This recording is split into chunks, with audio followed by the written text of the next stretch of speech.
we return once more, back to the past, back to learn the history. We've already explored one of the continents. We must speak of the others. Barren to the south, but what of the wilds to the east? The war against Dread has destroyed the Tenkan lands. Could the people flee east? The wilds is dangerous. All those peoples and tribes that live there eke themselves out through dangerous beasts, monsters, and magic. The explorers that go there rarely return. The wall mountains, a pass much higher than you would imagine, stretching to the sky, make it near impossible, and the currents, weather, beasts, and shores around the continent make it difficult to head by water. One way, one direction, allows one to enter. Crevice, if you will, and far east, divide between Tenkan lands and the Daranjin lands.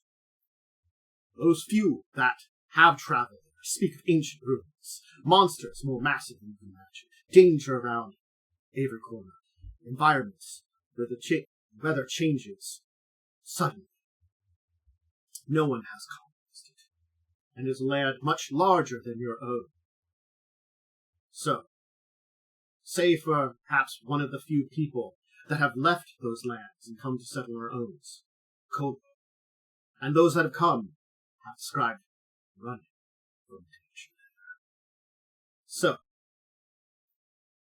with the fall coming, and the last battles this day, will the wilds be a place of salvation, or the waiting jaws of a monster, and the other edge?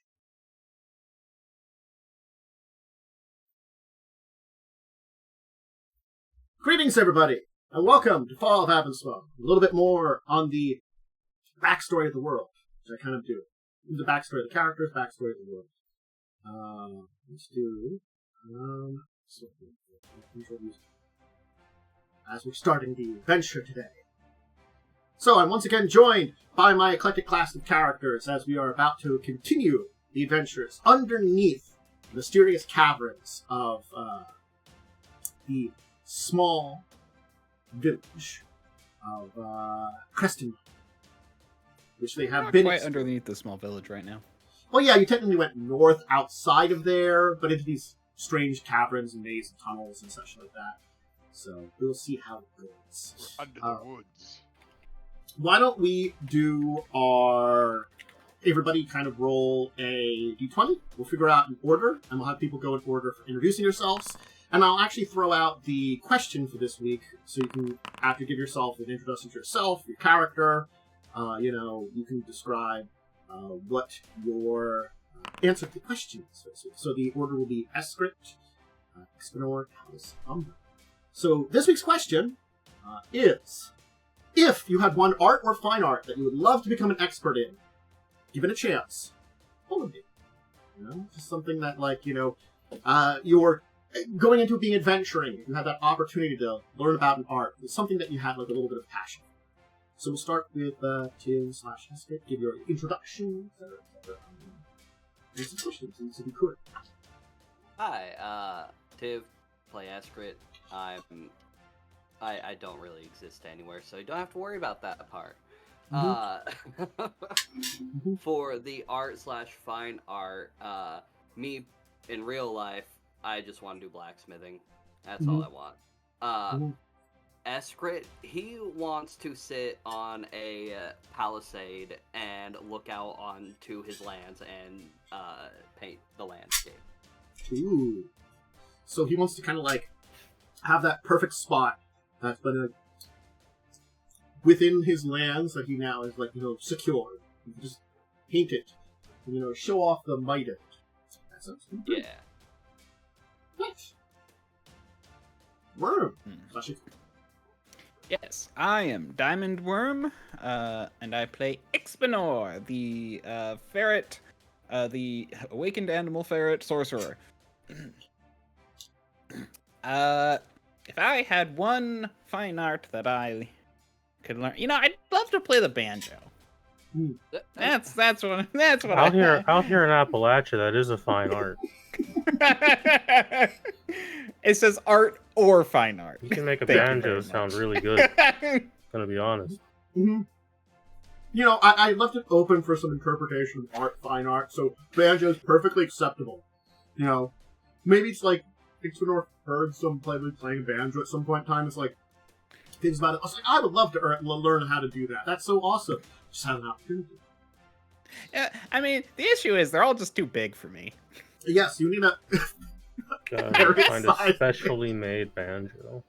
A tiny ferret-sized banjo. I'm not gonna lie, it would be incredibly adorable.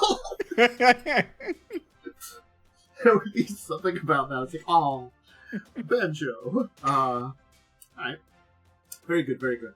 Momo/Talas. What do you got? Hi, I'm Momo. You can't find me anywhere because I've been terminally offline for 2 years, and I'm sticking to it.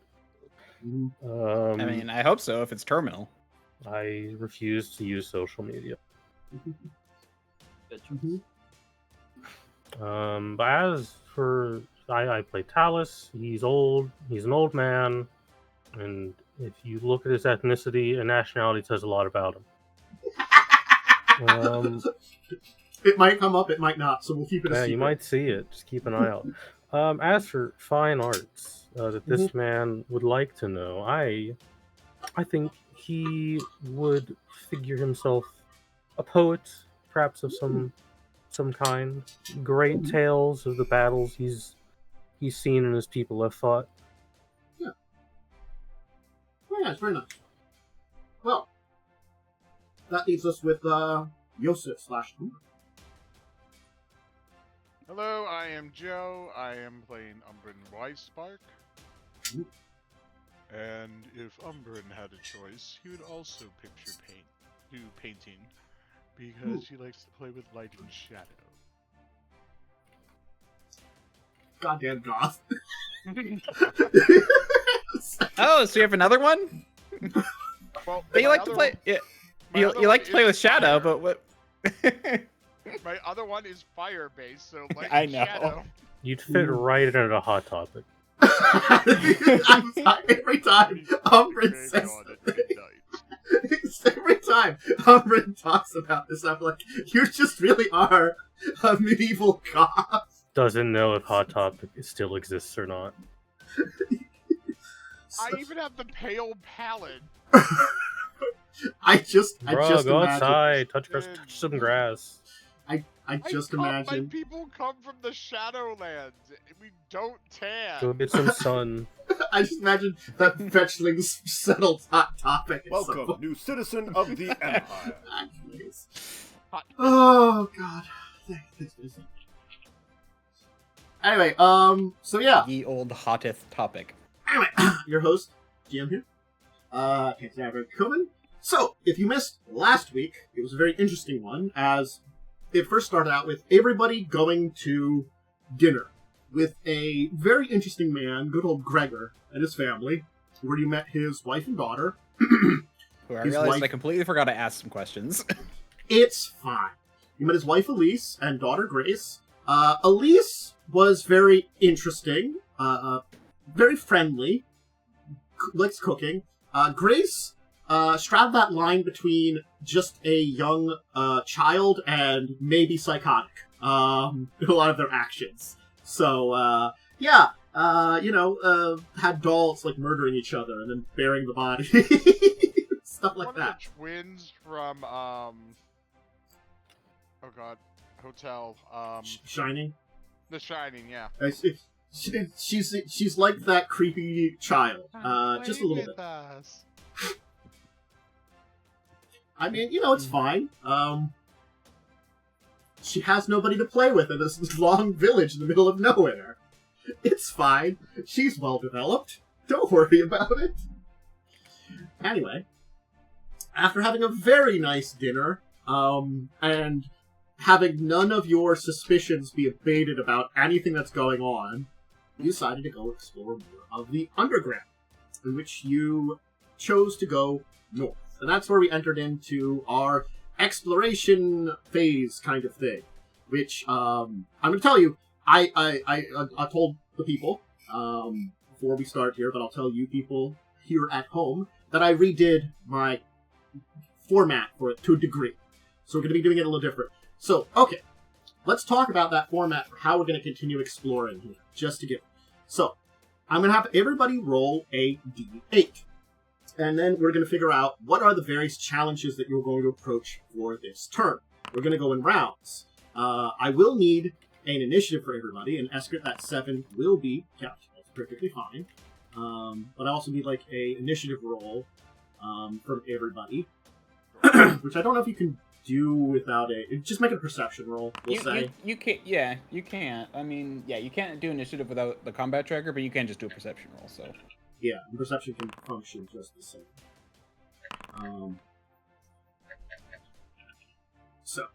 We got a tie there, so the two of you can decide order. Wow, we're finally rolling above like 3.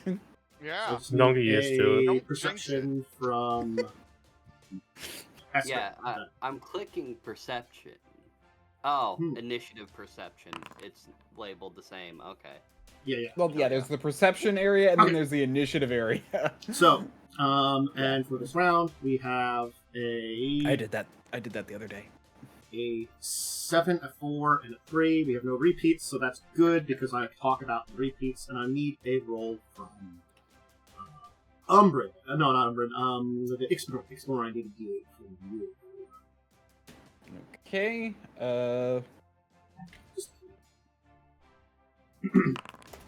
I have 5. That makes things easy.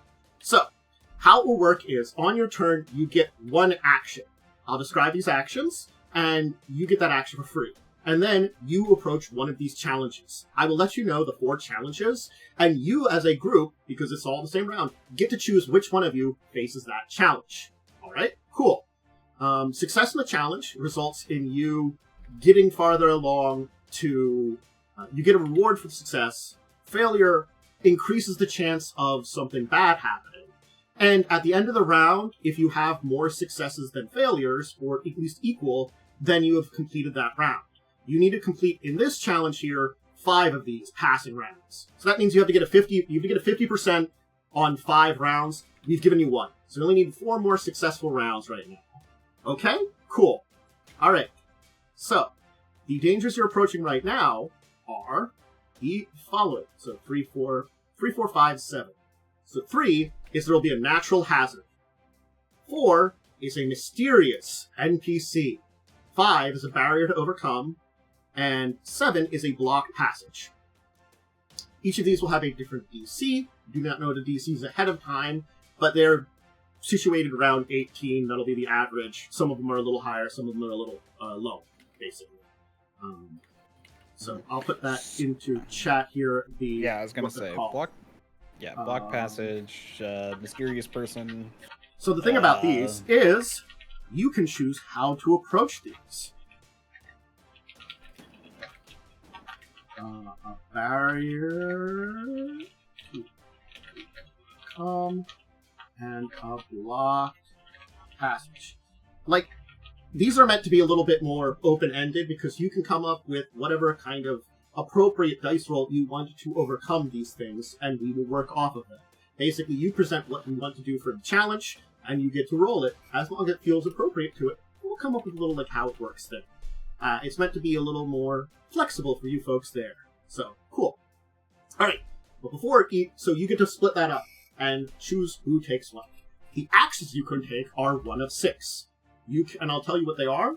I'm going to put this into Discord chat, actually, because it's a little easier to see in there. For this one here, for you to see. And then I will describe these out for those at home.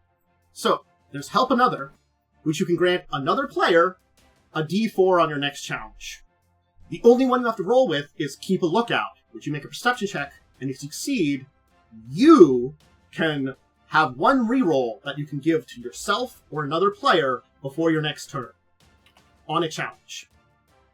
Scout is, you can reroll a challenge you're facing. So it's sort of like if you felt like, block passage, before, like previously you encountered it and it was too difficult, maybe you remove that one and have a different challenge. You can use an assisting spell. This is, you can use up one of your spell slots that you have, and you overcome any challenge automatically.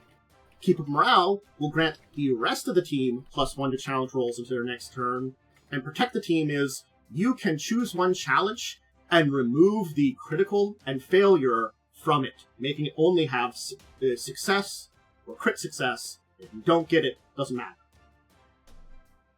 So, and that's Protect the Team.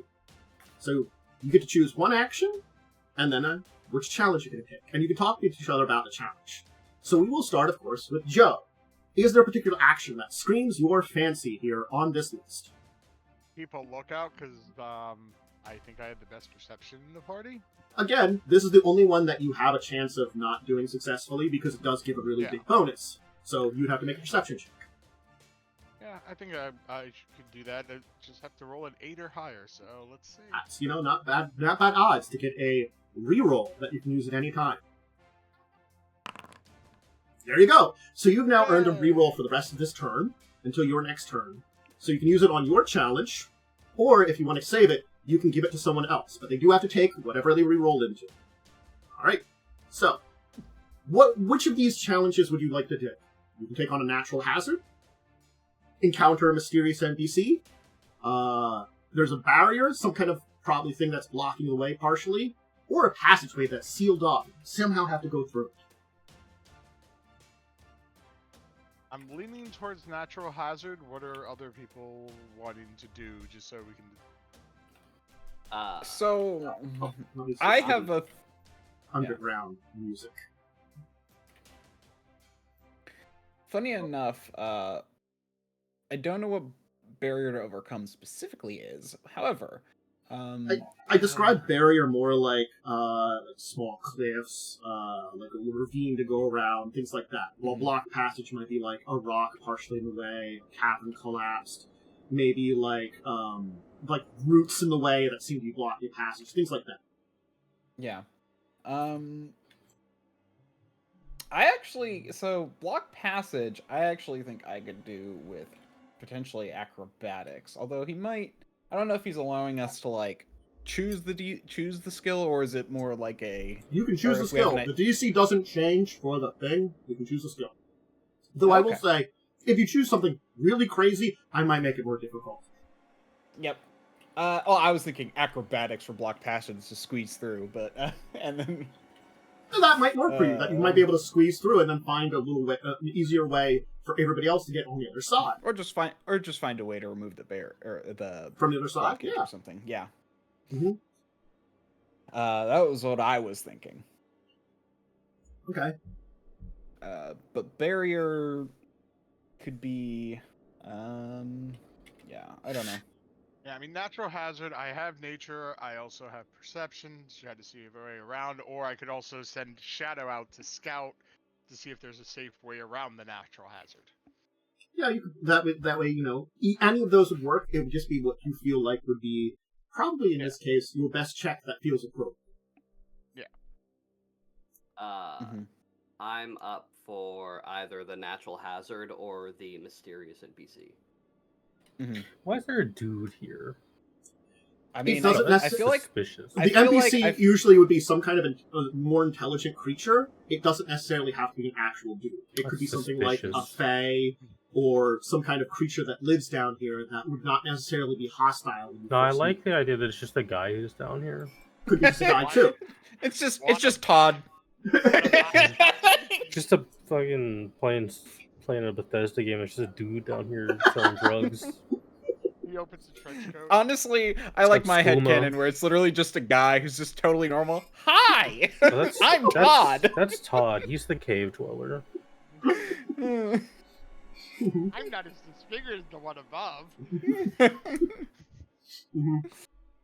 I mean, you have a decent charisma, I believe, right? I do have +2 charisma. Well, no, I meant Eskret, okay. sorry. Never mind. Yeah.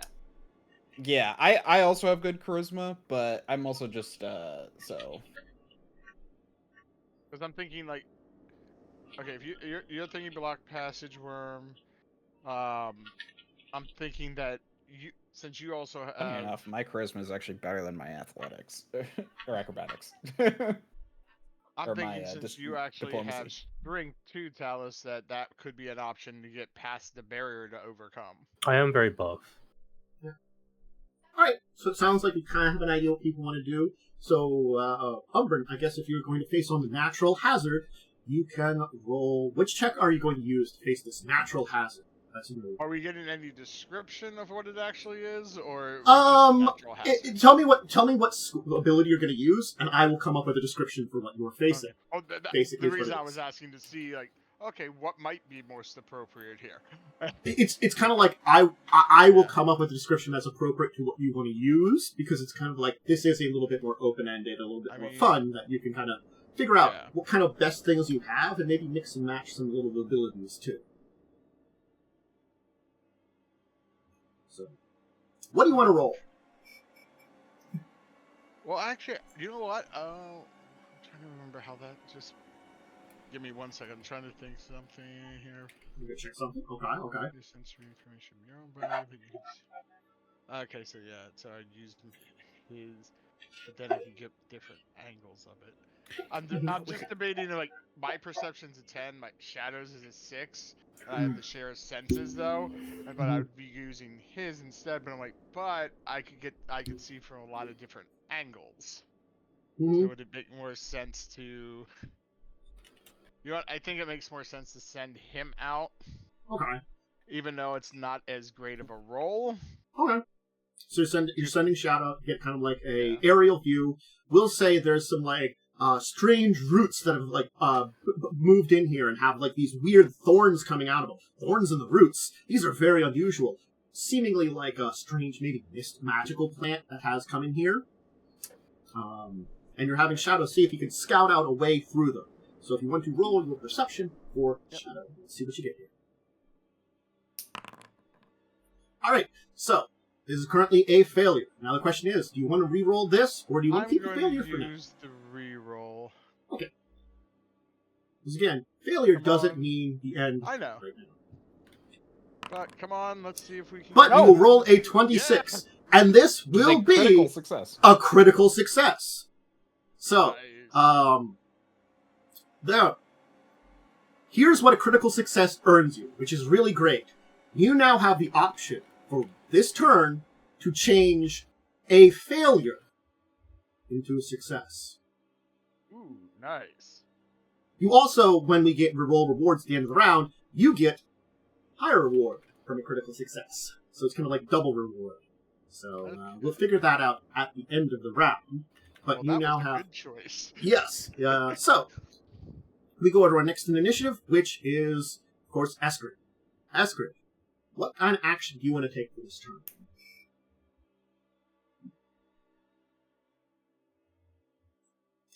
Oh, that's from the 6 you sent, right? Yep. In that case, I will keep up morale. Okay. That means until your next turn, everybody gets a +1. Mm-hmm. Okay. So what would you use on a mysterious NPC? You know, how about some intimidation? Okay. Eskret is surprisingly intimidating. Alright. So we'll say there seems to be some kind of angry earth fae that seemingly is blocking your path. It doesn't seem particularly like hostile, but it just seems to be kind of blocking the way, and you're trying to intimidate it out of the way, to get out of your way. Sounds good to me. Okay. Alright. Oh, thank God.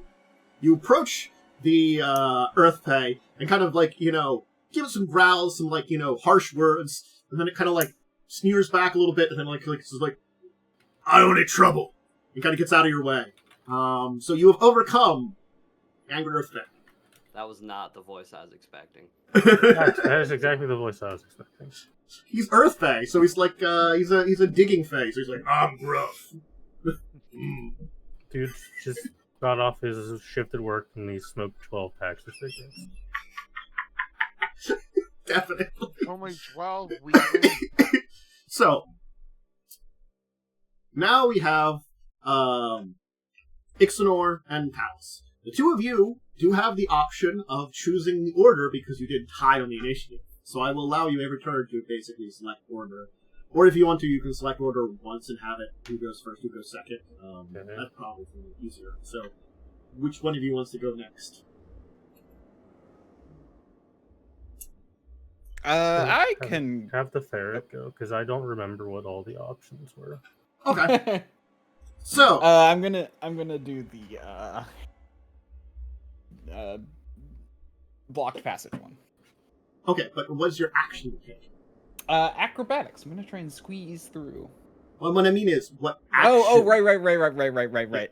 Sorry. I'm going to help another. Okay.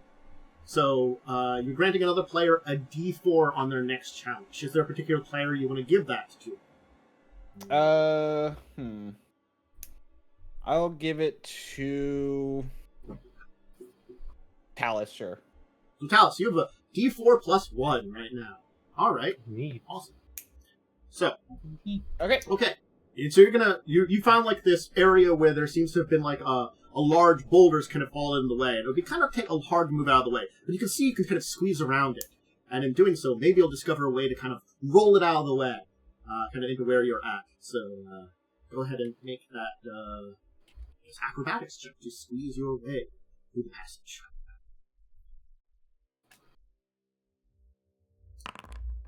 Alright, the 22 is pretty good, and will overcome it. So you have made a success also. Thumbs up. So squeeze around, you'll be like, warn people to watch out as you kind of like pull a couple of rocks out of the way. It gets dislodged, it kind of rolls out of the way, kind of into like a little like chamber that everybody else is in. So the passageway is now clear, and you can continue on. Alright, that leaves us with Talas. What action do you want to take for this turn? Are they all the ones listed in the Discord?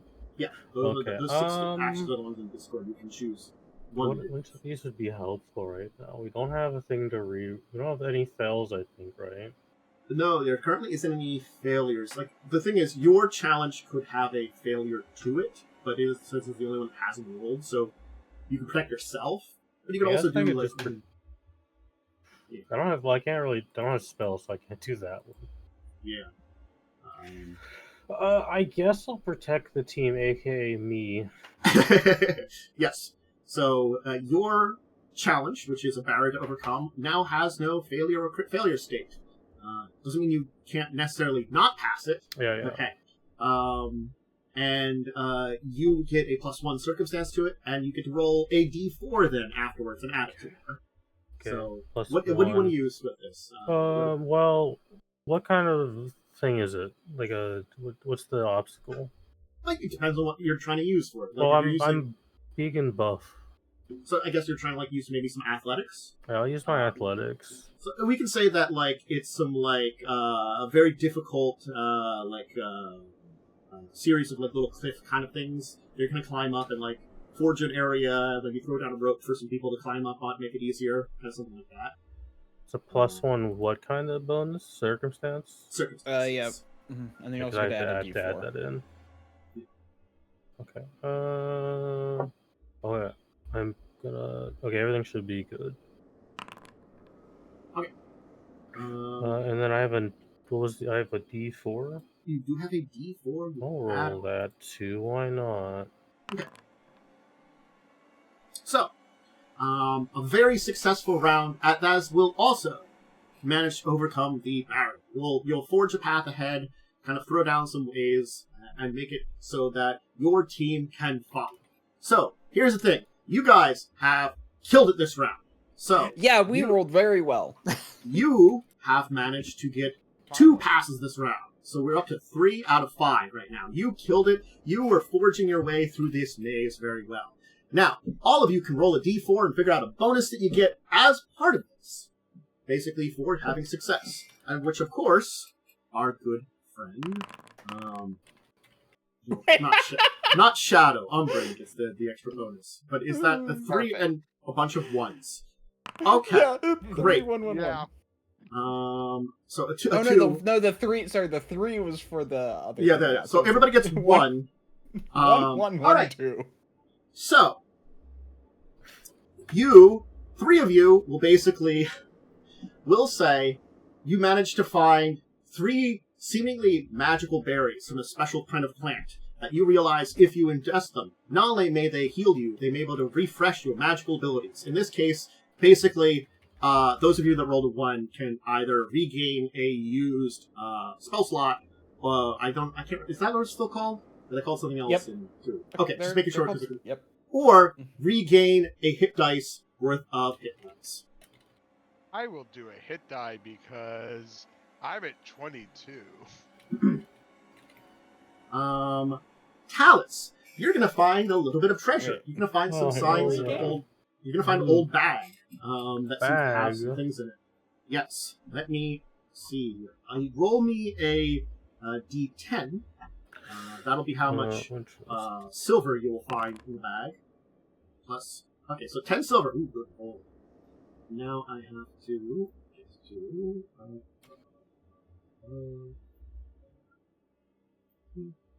And the rest of you figured out your health and such. Yeah, I got a spell slot. Awesome. Trying to remember how to do a hit die. Hit. There aren't hit. Oh, dice there in aren't hit this. dice. So I guess You just Yeah, your hit dice is basically equivalent to your is based off your class, which I think is an 8 for. So I think it's just you regain like 8 hit points. I guess it would be. I mean, you could also do a 1d8 because it's funny enough they still do like 6, 8, 10, and 12. I just don't know what it is for the different. Yeah, I'm trying to figure that out from mine because I'm like, I can look that up. Yeah. Where's my books? Right. Anyway, and the other thing you will find in there is if you click on where it says hit points, if you click on modifiers, it should say class HP, and it should basically be that divided by 3. So yeah, Talas, you will find the 10 silver 8. Yeah, plus okay. 2 frost vials lesser. Oh no, class HP. Basically, there are bombs you can throw to do a d6 cold damage by plus 3, 1 splash damage, and give someone a minus 5 foot penalty to speed. Okay, what are they called? Frost vial lesser. Thank you. 8, which is 8. Okay, cool. Yeah. So it reduces something's speed. It's like a range attack that you can do that and do some cold damage to. I'm not gonna lie. Everybody You getting said the healing I got thing. something extra Very because I Oh yeah, sorry. Yeah. You get twice, basically, when you got rest. okay. Mm-hmm. You like there was only 3 of the berries, so like 3 of you had to choose. Talas was busy finding like a little bag, so 3 of you took it, and you took this one that happened to be the biggest, juiciest berry that like really empowered you. Well, that's actually perfect because that put me at max HP then. Yeah, there you go. All right. So that was round 1. Let's figure out what hazards you're doing for round 2. Or just technically it's round 3. Currently, because you did so successfully, you only need 2 more passing rounds to overcome the rest of this little maze dungeon that we're in. So everybody, throw me a D8 and let's see what hazards are getting in your way this time. This section of the dungeon. So we got a 8. An 8. 2 2s and a 6. Shadow. It's fine. Why did it roll So- on shadow? That's weird. So there are certain things that can repeat. And number 2 is, in this case, something that can repeat. Which is, there are 2 natural hazards you'll be facing. But there's also going to be, very interestingly, a strange magic. And someone gets a free pass. Basically, the 8 is nothing happens. You just find like some nice extra tunnels that you can just go very quietly through. So, someone doesn't get to roll. You don't need to. Thumbs up. So, yeah. So that's 2, count them 2, natural hazards, a strange magic, and a quiet hall. I So, don't trust the quiet hall. Quiet Hall has no DC, It is nothing happens there. But yes, this is one thing I didn't talk about. There are certain hazards you can only face once, others that can be faced multiple times. A hazard is something you can face multiple times in a roll. This is the first time we've gotten the same dice rolled twice, so it's the first time we're learning about it. Anyway, I mean, all right. Strange magic. That sounds like. Yeah, I think it's me, guys, the one who doesn't have spells. So, we're back to the top of the order with, of course, Umbrin. Umbrin, these are the things we have. There's 2 natural hazards you can face. Of course, a hallway where nothing at all goddamn happens. And, some magical stuff that probably someone should look at and make sure it doesn't interfere with your ability to travel. Well, what I'm action you gonna would look take? out first. Okay, so hitting the lookout again. Always fun. Yeah. Unfortunately, you didn't get the lookout this turn, but it was a Aw. fine attempt. Nonetheless, what challenge do you want to face? I'll do a natural hazard. All right. How do you want to overcome this natural hazard? What kind of skill do you think you want to use for it? Do you want? I'm going to still use perception. Mm-hmm.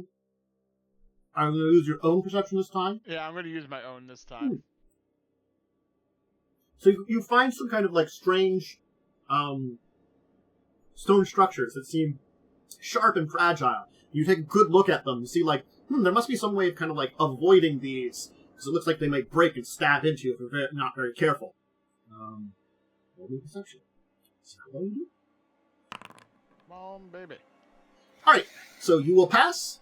You didn't have the circumstance bonus added, because I believe that lasts till Next round. Until Eskret's turn. So Oh, 22. so yeah, I would 22. have 22. yeah, 22. Not a critical success, but you have passed it. You've successfully avoided the natural hazard. All right. Next up, of course, is Eskret himself. So the +1 you gave everybody fades away. You gave him some words of advice that helped fill him with the morale. What do you want to challenge? What action do you want to take? If everyone's fine with it, Eskret's just gonna casually lead everyone down a nice quiet hallway. Okay. That's fine. That's fine. Okay, so But you get an action. And You get an action. and for the action, I am going to be watching little Ixbanor's back during Okay. the Okay.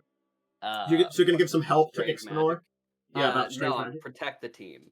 Oh, protect the team. Ooh, okay. So he cannot technically fail. He can't. It doesn't mean Yeah. he succeeds, but he doesn't fail. I'm not going to lie. Just because we're kind of into this, strange magic was a higher DC. Good call. Yeah. Useful. So, all right. I assume we're going to keep the same order, so then we do go to Ixbanor now, with the strange magic facing against you. Some kind of strange eldritch magic that seems to have entered into an area. Could be dangerous, hazard for you to face. How do you want to handle it? You want to identify it and know how to overcome Arcana. it? Arcana. Yeah, Arcana. Yeah, that's the kind of the easy one to figure out for strange magic. What action do you want to take? I'm actually gonna use an assistive spell. Okay. Assisting spell. So this means that you will automatically consider the challenge overcome. No, it says it does not need to be your own challenge, and I wasn't gonna use it. for me. Oh! So you're gonna use a spell slot for someone else's challenge. Whose challenge are you overcoming? Definitely the quiet hall. Yeah. The Quiet Hall has been overcome already. It's fine. No, that's, So you that's could good. you could choose to use it on one of your teammates who've already acted for the next turn. Also, Yeah. I'm okay. So I have to choose now. Okay, that's what I thought. Maybe I could pick at the time. Okay.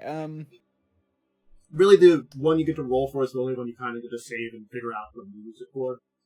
Yeah. Okay, that's fair. So you took the risk.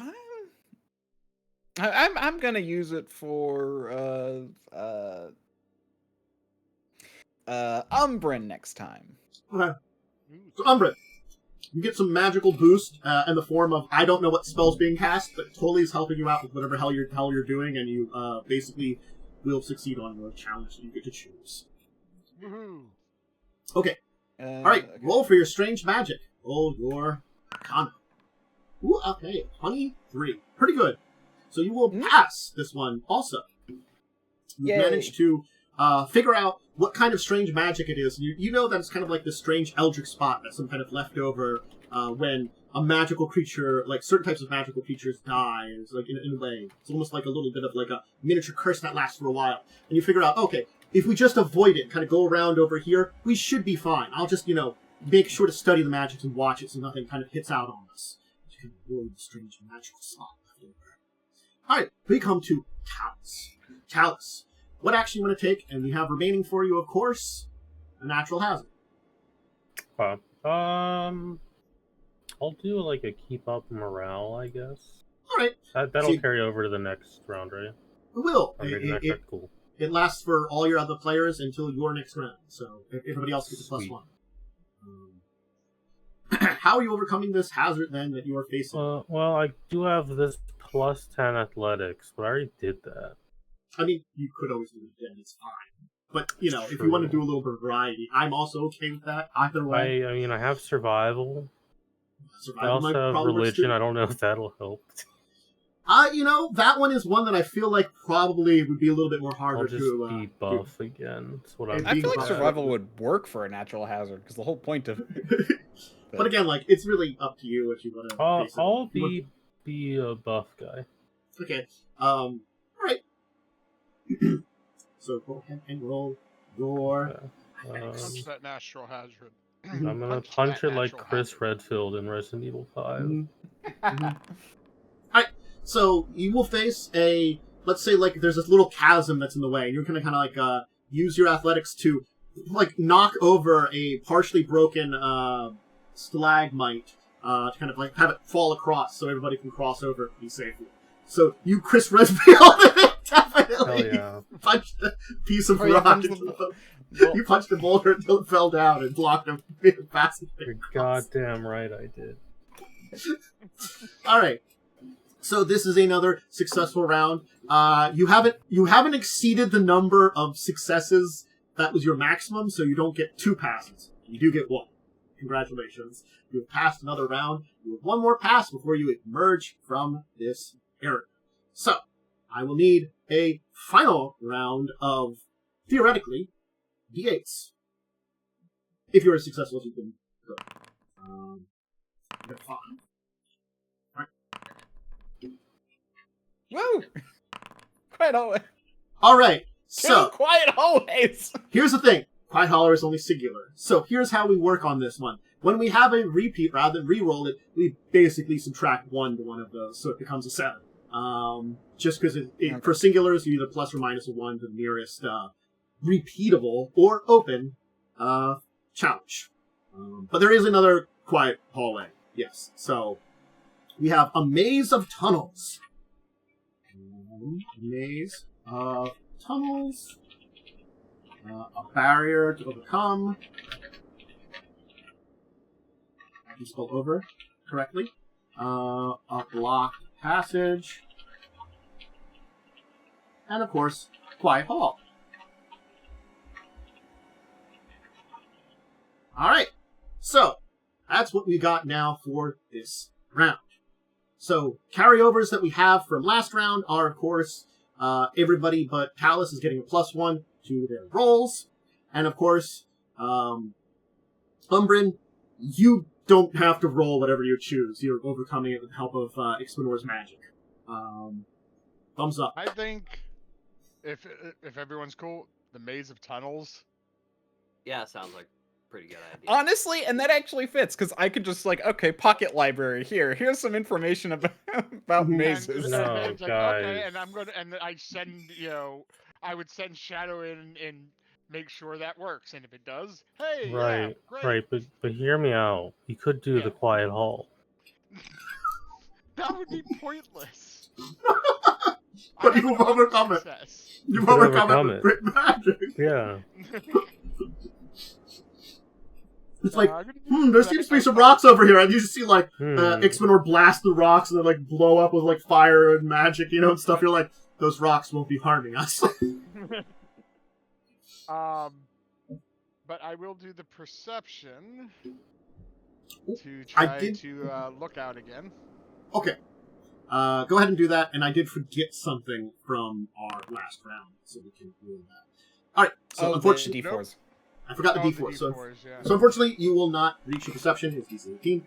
But I will need, I believe everybody rolled a success last For some round? reason, that rolled just under me. I believe. I didn't roll last. You didn't roll, so Yeah. we'll skip.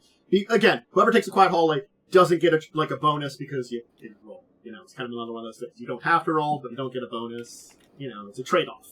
So I will need Talas and Ixbanor to give me a D4 roll then. Alright, so, alright. Ixbanor, I'm not gonna lie, You're rich. no, yours doesn't matter because it hasn't come up. So what you rolled was, you could remove a danger, which a danger is, when you get a failure, you start adding into dangers to get hazards. We haven't really had a failure since we did this new system. You've been rolling really great. So, We have been. sorry, Look, our luck. yours is moot too. You know, like it's you know, if there was some like approaching danger, you would have gotten rid of it. But instead, Talas and Umbrin find a little bit of treasure. I need each of you to roll me a D10 for some silver, and we'll each give you another alchemical item. Give me a second to figure out what they give you. Why is it So rolling under me now? that I can't answer. So Talas, I need you to do the same roll. What am I rolling? A D10 for some more for some more silver. All right. So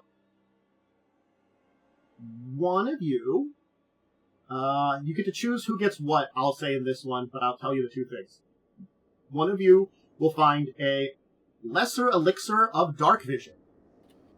So that will give you someone dark vision for I 10 don't need minutes. I know that there's at least one of you that does not have dark vision, so most of you, I Me. believe, do. Yeah. Yes. And as for the other person that has it, there is also. Let me check here. Okay. 2 minor elixirs of life. Okay.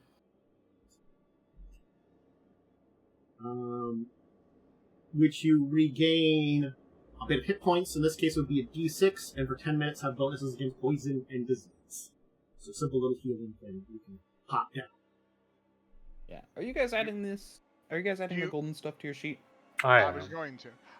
Okay. Do you want to split that, and I'll give Because you can always put things in the group. Ixbanor the Yeah, that's fine. potion?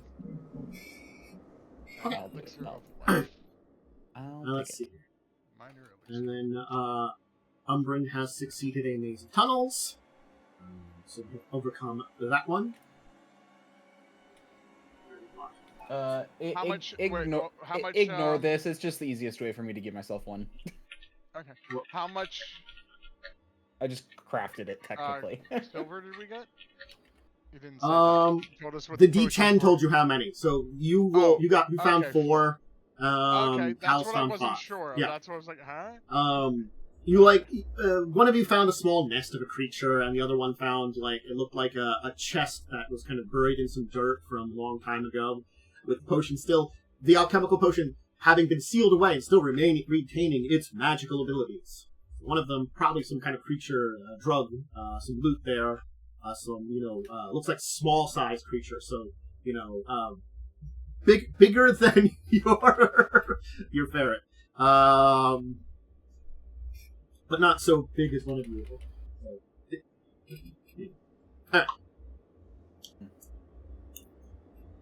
Not gonna lie, the difficulties aren't so much different. You're just rolling so much better today. Yeah. Oh no, I know. We are rolling above We're 10 rolling today. better than we have the entire game. Mm-hmm. Yeah. I set up a whole bunch of like encounters and stuff, and some hazards and stuff. I haven't even marked off stuff for you facing any of these. So, no failures is good. That upsets us, but We'll see. You needed your lucky Eskret. Eskret, it is your turn. What action you want to take? What difficulty do you want to face? There's still a barrier to overcome, a blocked passage, and of course another quiet hallway. Alright, for the action, I will, keep up morale again. Okay. So you're gonna go at the doing real great, guys. bonus talents. Cool. Ooh. And double bonus to a Ixbanor. Alright. What challenge do you want to face? I think I'll go with the barrier to overcome with acrobatics. Okay. Nice. You'll find a number of kind of collapsed columns in a room. That makes it look a little different, dangerous, but you'll use your acrobatics to kind of dodge and move around the room to find a route that seems to be the safest to travel through there. So, oh. Sweet. Click.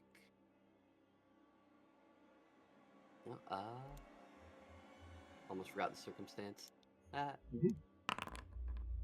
Alright, so we have a failure. It's not a critical failure, but it's a failure. So we'll mark that off. So currently, you technically have 1 success, 1 failure on the list. We'll figure out what the failure means. It might not mean anything, depending on how long this round goes, and it might mean something. Anyway. Alright, Ixbanor. Okay.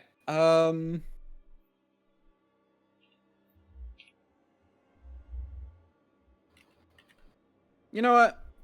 So what's the last? So we have a. Did we do barrier or blocked? I forget. That was a barrier. So we have blocked passage again, and quiet hall. Okay. And you currently have +2 circumstance bonus because 2 other players have given you the circumstance bonus. Okay. I'll do help another for Talas. Okay. And I'm going to I'll do the quiet hall. I'll do the quiet hallway. Okay. All right. So move on to Talas. So Talas, you currently have plus a 1d4 plus 1 bonus, and you're facing a blocked passage. I'll, for funsies, I'll protect me. Okay.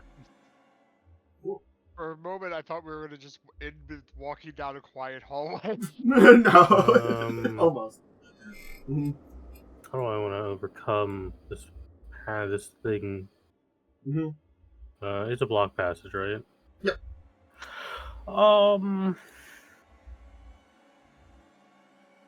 I mean, it's probably just gonna be strength again.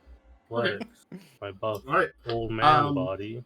Honestly, it could be like there was like a miniature collapse in one of the tunnels that you're trying to move some rocks out of the way of very smartly. It wasn't a full collapse, so you can definitely see there's a passage on the other side. So you're just clearing enough that you can kind of crawl through. I'm Master Roshi. I just am so strong and old. Yeah, you just you take. All right, well, it's just a clear out at the end there. So that's definitely a critical success. I do the thing Goku does where I have weighted clothing on at all times to keep me really buff. Just gonna check something here just to make sure. That's a 4. Okay, so I'm gonna tell you, the failure means nothing. I rolled a 4. There's only one possible scenario of dice rolls for me rolling d4s for scenarios that could have hit something with the failure. It would have been a 2. So 4 would have added to a possible upcoming danger, but guess what? You've passed because this was another pass. So you don't have to worry about that. You've managed to overcome it. You kind of cleared a bunch of boulders out of the way. So those two of you who rolled some checks, so AKA Talas and Umbrin. Oh no, Umbrin didn't roll. No, I didn't. The only person that. auto-success. Okay, so Talas, you roll a d4. You're the only one that gets a little bonus here because you get a dice roll. So 3. All right. So being at this at the end, you basically will get this as a bonus that would carry over outside of this event, which is To your next check you roll, you get +4. You're set up in a good spot. Which it normally would have been +2, but with a critical success, you get a +4. So this will carry over to a degree, because again, you are exiting out of the area. Out of the maze of tunnels that you've managed to finally navigate through. You successfully navigated them, found your way through them, and overcome the obstacles. And you didn't have to fight any of the monsters I set up for you, or the various traps and hazards that could have come up, because after a very failureful first session, there was so many much better rolls. Yeah. It was one, but it didn't matter in the end. Neat. Yeah, no, honestly, like, given what we rolled, yeah, that felt appropriate. Mm-hmm.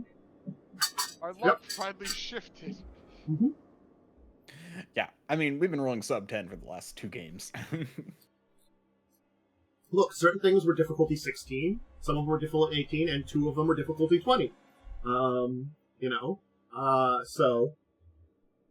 Mm-hmm. And when you did and none of you got so the only one you did not roll on that list was 1, which was a danger approaches. Sort of like trying to avoid some unnecessary combats kind of things and stuff like that, and rolling stuff accordingly. Mm. Alright. Having wandered through these tunnels, overcome various obstacles, it seems as though there's this massive network of tunnels that seems to be under, and caves, that seem to be under this forest, at least in this region, that connects up with the village that you're in. But always been kind of keeping with this more northerly track, kind of keeping in mind what Ixbanor had seen on the previous day, a strange stone kind of like hill mountain that kind of like pops out of the forest, but it is like giant it's not rock. It's basically a giant rock is the best way to describe it. Yeah, that sticks out of the forest. You kind of were heading for that. Kind of turning around another tunnel, you'll come into what looks to be another natural cavern. This one has something that seems very odd for features of a natural cavern. At the back end of the cavern, from where you are, there is a metal wall. There seems to be the tunnel covered in metal at the end of here. This room here has a number of colonnades, some fallen rocks that seem to be kind of lying in the area, small pools of water. So it looks very much a open cavern. And this actual cavern also does seem to have like a little bit of light coming in from somewhere that seems to be from strange mosses that are growing on the some of the columns that seem to be glowing with a light, kind of pale blue light. Not enough to quite fill the room with light, but enough to give this kind of like eerie look to the entire thing. And you can kind of see this just like it's a tunnel, but it's filled with metal.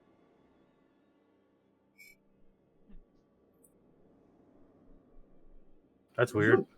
Yeah.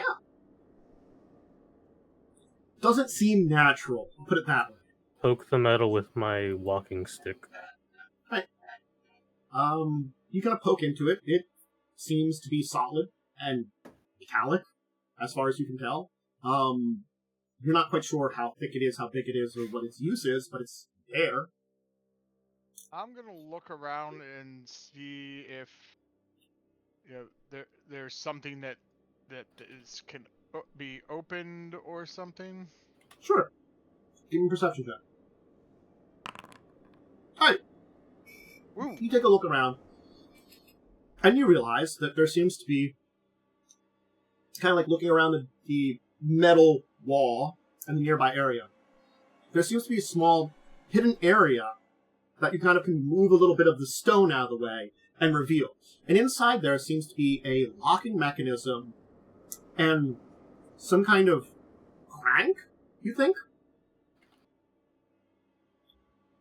The locking mechanism seems to be keeping the crank in place. Okay. Well, let me see here.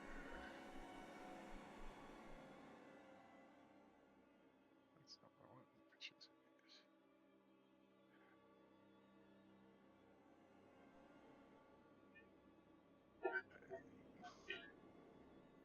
I am not trained in thievery.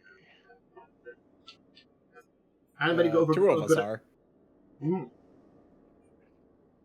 Well, There's a someone will lock try- here. Can someone open it? I'm point gonna it out. assume that over the night I fixed my lockpick. Sure, it has been a little while since you used them before.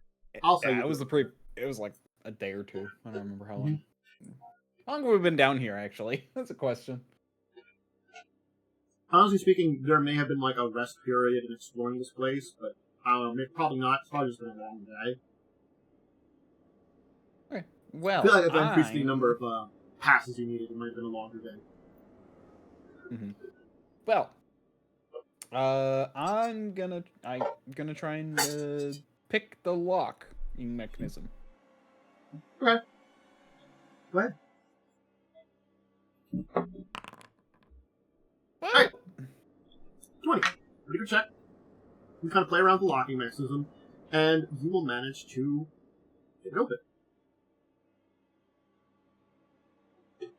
So now the locking mechanism has been removed. It looks as though the wheel itself could be turned, but it does look like, just if you test it, it does seem as though you probably need a lot of strength to move.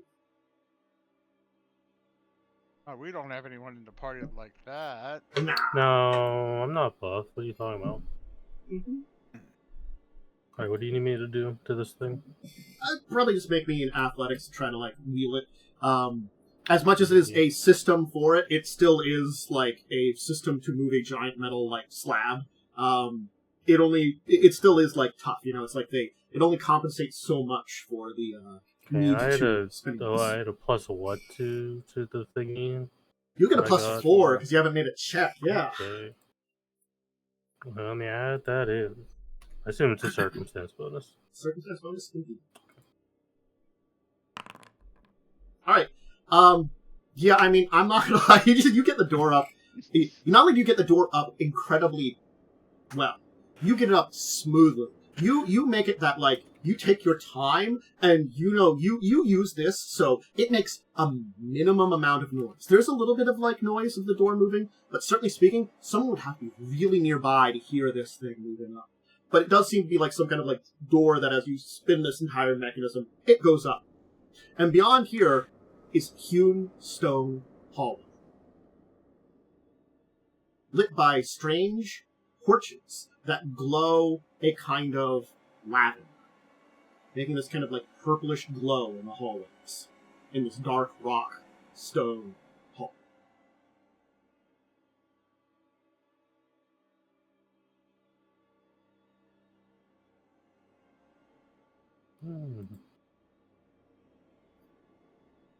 Okay. So it looks like basically man-made chiseled rock. Yep. Yeah, I'm gonna like look at it and like poke it with my stick. Mm-hmm. Okay. Can kind of poke out. Seems to react as stone would react, at least for that. Are you? I assume you're just poking the stone at very least. I'm poking the stone to see if it's like obviously it's like kind of a worked stone. If it's like the facade. Oh, okay. Yeah, no. It feels solid with the pokes. The stick kind of feels like you were poking into something of mass. Okay. Are you going to romance the stone? No, that's not for this game. That's for Well, different it people. seems solid. Do any of you know stone? I could make a nature check. It's a shame none of you are dwarves. Yes. Although I do know about mountains Ooh. and volcanoes. I'll make a nature check and... Sure. Alright. 20's pretty good. You'll kind of take a look at the stone. It does seem to be of a similar stone to the ones that you've been seeing throughout these hallways. It's a kind of darker stone, a little, like, harder rock.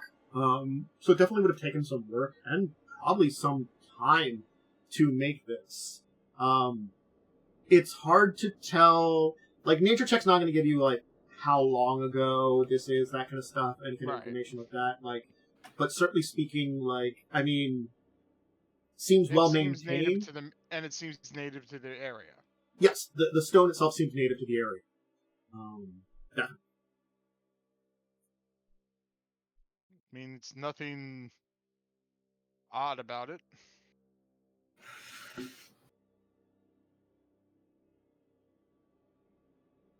Interesting. Very good that it's natural, at least. Well, naturally supposed to be here.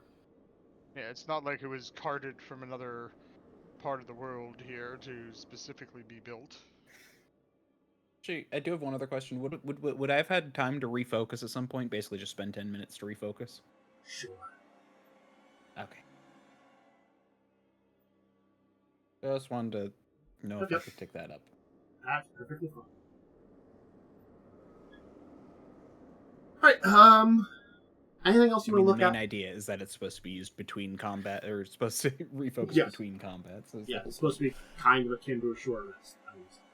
I guess Yeah. I'll make a survival too, see if I can notice any, like, Okay, footprints or anything. Yep. Yeah, I'll give one of those as well. Why not? Sure. So do kind of take a look around, kind of see if you see any signs of any people have been in the area. So looking around, you don't see anything that screams like what it may be, but you do see what seems to be signs of, at very least, perhaps this passage being opened more recently. Some of like the kind of like muck, dirt, kind of wetness, probably from some of the puddles that were in there, that are in this room you're in, does seem to trail into here, but fades relatively quickly. It's like someone stepped in one of the puddles that's down here and, like, trapped some, like, probably, like, muck dirt that's in the floor of the cavern and tracked it just a little bit. But it's Someone's definitely been through here at some point. Theoretically recently. Yeah. I was gonna say, not too long ago.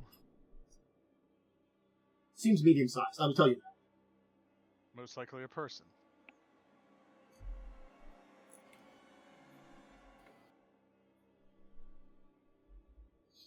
Right. I guess I'll follow the tracks. Sure. You can follow the tracks into the tunnel. The tunnel itself, as I said, is a probably 10 by 10 tunnel. Standard, like corridor you'd find in many dungeons, many buildings and stuff like that, especially those built of stone. The lighting is particularly strange, with these torches covered in that kind of like lavender, purplish flame, which seems to flicker and kind of give an odd coloration to everything in the room, in the hall. You can head down the hall as it goes. The trail will disappear fairly rapidly as the hall goes deeper beyond here.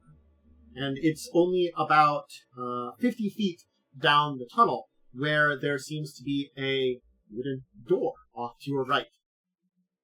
The tunnel itself then goes for another 20 before it hits what appears to be a stone staircase that leads up. There's no sunlight coming from that staircase, is there? No. More weird purple light. Yeah, I mean, I figured you would have mentioned that, but I figured it was worth will asking. draw my Kopesh and I will raise my shield and I will go forward. Okay. Do you want to just go up the stairs, or you want to check out the door first? I did mention there was a... I'm going to guard the stairs while you guys to the door. Okay. I'll perceive the door, see if there's... just to make sure there's no traps or... Sure. And see if it's locked. Okay. You look around at the door. It doesn't seem to be a door that has particular... it is sealed. But interestingly enough, it's sealed on your side. It seems to have some kind of latching system on this side that you are on. And the door itself seems to swing into the hallway. Other than that, you don't see anything obvious in the door.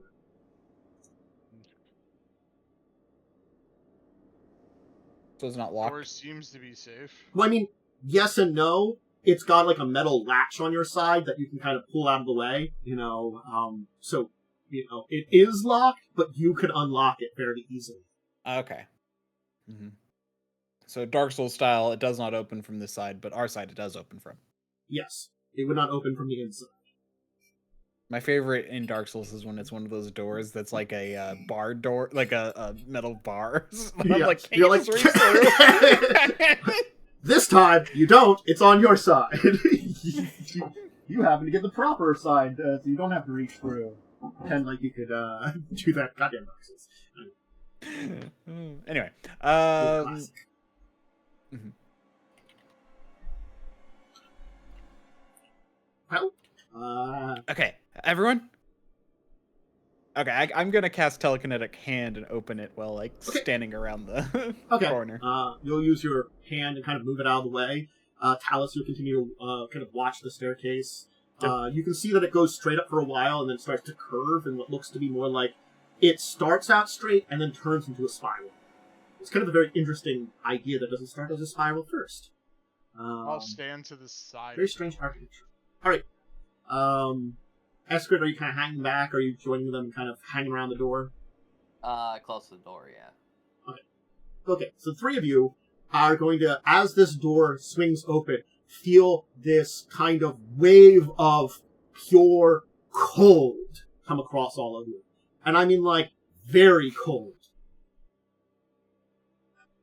It is in a completely pitch black room inside. Those of you with dark vision can get a sight of what's in here. It appears to be a room that is frozen. Within it seem to be carcasses hung up on massive meat hooks. Some of them seem familiar. Boars, giant badgers. One of them seems to be a bear. Another takes another familiar shape. Very humanoid. And then another like that. And a third.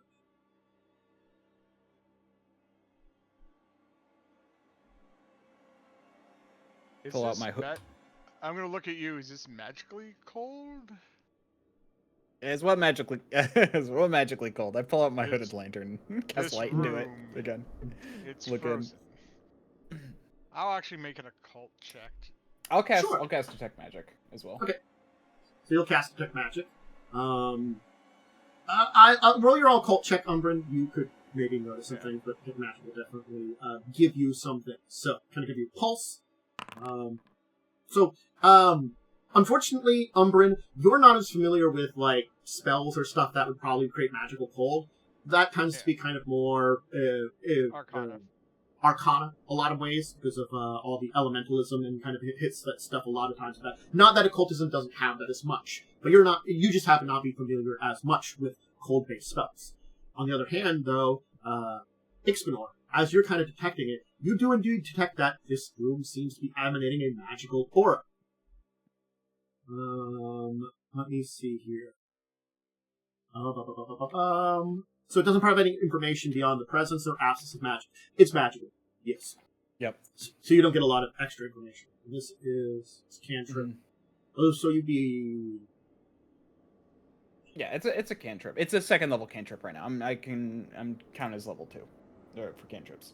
Yeah, so you've got the first level of height, because you're a third level. No. Oh, no, it's second level, because third level would be at third level spells. Yeah, it's third level spells, not third level I sorry, that was for me for a second forgetting that. So yeah, no, you just can tell that, yes, it is magical. That seems to be creating this cold. Mm-hmm. Basically, to preserve a bunch of things, it looks like. Mm-hmm. Yeah. Yep. So as I said, yeah, boars, badgers, bears, and people. You wanted to know more about it.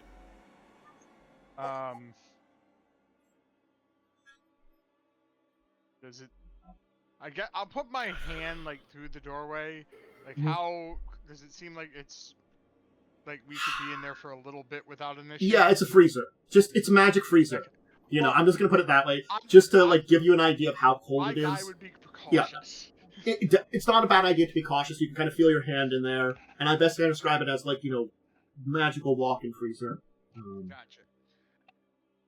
I'm gonna walk up to one of the bodies then. Mm-hmm. And I'm going to start searching through... is it still wearing clothes? Yes. It is all very frozen, though. Everything is frozen on it. Yeah. Seems to be the first body you can see, it seems to be you think a human man. It's hard to tell in, like, the frozen grimace in which, like, you can see the hands are up on the hook that's in him through his shoulder, and he has this look of extreme, like, screaming. Can I try to get him off the hook? Sure. That would be, I think, just a pure... I could say athletics could use to get this one off, to kind of, like, nudge him off successfully. Untrained and +1. Let's see what happens. Oh, okay. I was looking up how identifying magic works. Unfortunately, he's pretty stuck on there. You try to, like, and most you kind of, like, swing him on this, like, hanging chain and hook a little bit. He kind of waves a little bit. Mm-hmm. That's horrible. Okay. Like, his body so when swings a little bit with the hands up on the thing with, like, a scream. Hands up on the hook. Yeah, so I was just looking into how identifying magic works. Basically, as long as if you can detect, like, once you have detected it, or it says once you've discovered that it's something's magical, you can then use an either Arcana, Occult, etc. check to. So I'm gonna try and identify the magic now that I know what it is. Sure. So it waves its hands like it just doesn't care. I mean, no. I mean, he doesn't really wave his hands. He just waves the entire thing. I'm just making sure. So there we go. It's very morbid, but I accept it. Alright.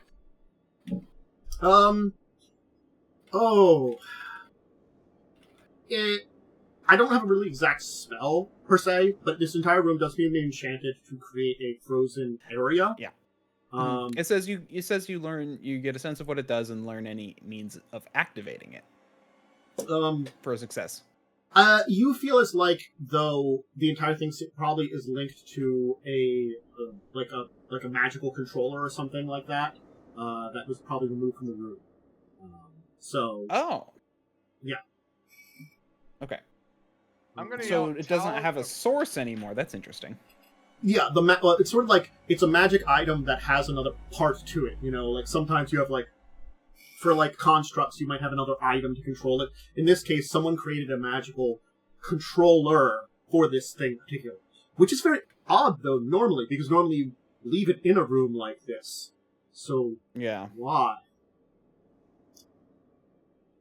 Talas, could you give me a hand? I will enter the room and give a hand. Mm-hmm. I assume we're going to work together to try to pull a person off a hook. Yeah.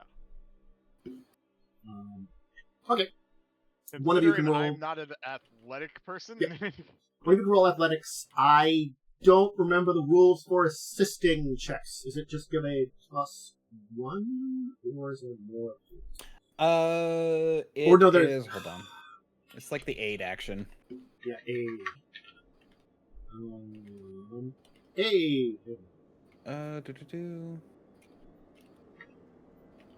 Oh, right. If you get it, so if it's, they have to also make a check. Could be lower, could be higher, depending on what they do. And then if they succeed, they get a +1. If they critically succeed, they give a +2. Okay, thank you. So, Joe, if you want to roll, you can try aid. Just make athletic checks. Your DC will be a little less, but again, like, you're +1, +2. Nothing for failure, Nice, so dude. the one doesn't really harm at all. Actually, You just not. It does say in aid, a critical failure is a -1 circumstance penalty. Gotcha. I didn't read the full thing for it. So, go ahead. Like, Put a -1 Talas, into here. you can. Umbrin's just like almost tripping over you, trying to help out. He means well, but definitely Umbrin's just getting in the way, and it's not helping at all. So the body is pretty stuck on here. Definitely the entire like layer of frozenness on top of him is definitely making it hard to get this body off. I'm gonna assume this guy's dead. Oh yeah. Yes. As I said, it appears as though probably he was put on this and then frozen. Because he's got his hands on the hook sticking out of him, like as he was trying to like pull himself off, and this look of like horror on his face. Ixbanor, you realize, with thinking about that more than likely, with control turning it on and off means that you can disable the magic, and then probably everything in the room may melt all of a sudden, and then you can refreeze it all. So probably this guy was put on the hook and then they just refroze everything. Yeah. They seem to be have killed this guy in this way. I'll say the other bodies seem similar sets of horror. Like one of them got its arms up on the hook, trying to maybe like pull itself up like on the chain, and the other one is like just has its hands over its face as if it's just like weeping. So all three of them are in not like don't look very happy. Mm-hmm. And one Is there seems to any way be to an block elf, them and the other out? seems to be human. Theoretically, if you had something like dispelling, you could dispel the magic in here. The magic still is here. It's just the whatever magical controller is not in this room. I mean, I do have dispel magic. You know what? I'll I have dispel dispel it. magic as well. Here, I don't mind doing it. I can do it. Okay. I will cast dispel magic. Yeah, so you have to do a counteract check. Oh my god. So these are things that my brain always forgets how to Okay. do. Ooh. You're counteracting the DC of the affliction stat block of the spell. It's the caster DC. The achievement can calculate the DC based on the target's effective level. So that will be a kind of target. Its counteract rank is less than 2. That's a failure, not a critical failure. I will tell you. You did not fail by 10. It's not nearly that high, which is good for you. Just because I'm trying to like look up this here, but definitely you did fail. So rank would be like level 2 ability. Well, then you might need to try to counteract too. I think 2. It's higher than 2. I will tell you. So your check I will didn't just fail. roll great. Yeah. So nothing will really happen. Mhm. Up to so- you if you yeah, want to so- try Ixbanor. Yeah, so it basically has to be okay, I see how that works, yeah. So Mhm. basically for counteracting, it's like if you fail, then you still counteract it as long as it's lower than your effects rank, basically, which for ours would be for spells it's always Counteract the spell rank is level. less than 2. Yeah, so it'd be and 1 or Success lower. is 3 or less, and critical success is 5 or less. I assume there's a Yeah. higher level, like a greater dispelling effect, which would do higher ranks. So, yeah. So technically, I think you can actually can you? I don't know if there's a greater I'll look into dispeller. this later, but for now, we'll just deal with this. 5 or higher is not going to magic right now. Okay. Zero dispel. Okay, so 22. That will indeed be a success, and I will tell you, it will indeed suppress the magic in here for 10 minutes. I was putting it basically at level 3 effect, basically kind of like a continuous ice effect that I put on the level of fire. Kind of almost like that. Hey, everything in here will melt all of a sudden. And I mean, it will be like a rapid melt as the magic goes away. The bodies will then kind of like go limp on their hooks as they kind of, well, no longer are stuck in their horrible frozen visages. There's also some like fresh boar, badger, and bear meat. We wanted some extra meat here too.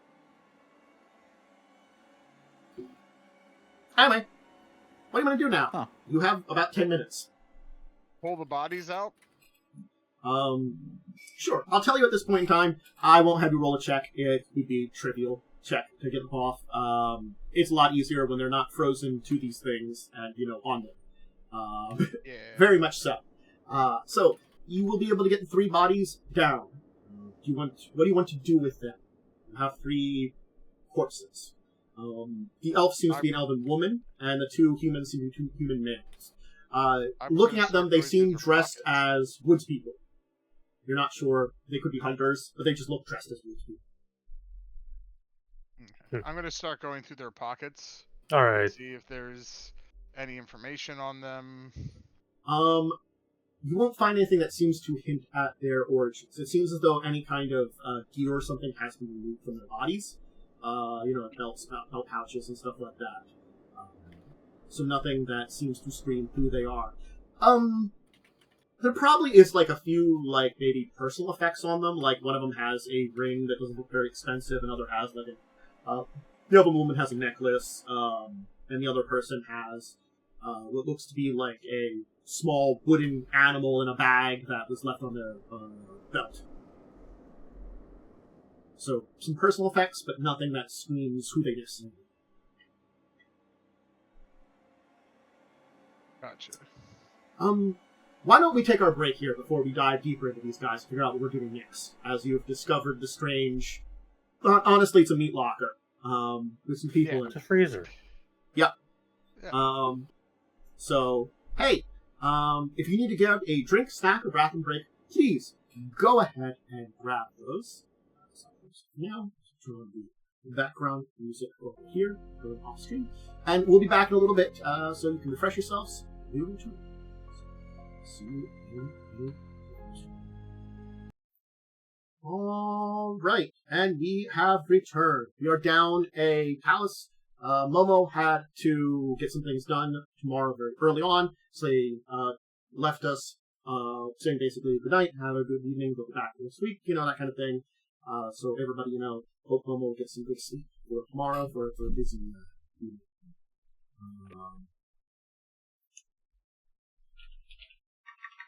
So, hey there. Alright. We left off. You had dispelled the, magical freezer and unfrozen everything in it, and now you have 3 corpses you got off of, meat hooks that don't appear to have anything particular personal or items on them, except for a few small objects that might hint at who they were. A ring, a necklace, and a small wooden object, all of which seem personal, but also don't seem very valuable, so probably that's why they were left on the bodies.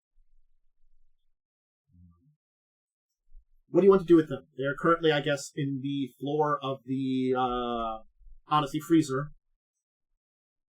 I went through their pockets. You said there wasn't anything specific. Nothing that was left on them from when they were put here.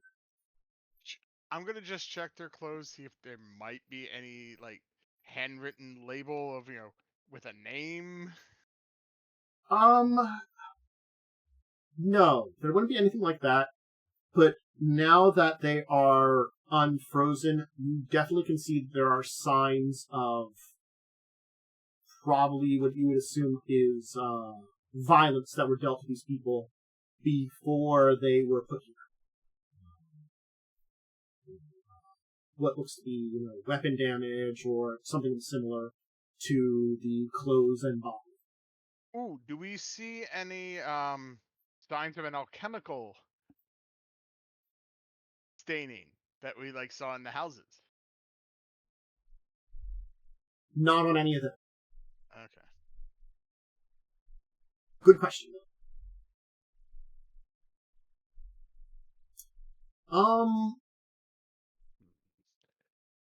Yeah, no. Did the mayor have a portrait of himself in his house at all? No. You actually didn't see any portraits of the house teaching. Okay. I was thinking maybe the mayor specifically just because, hey, maybe.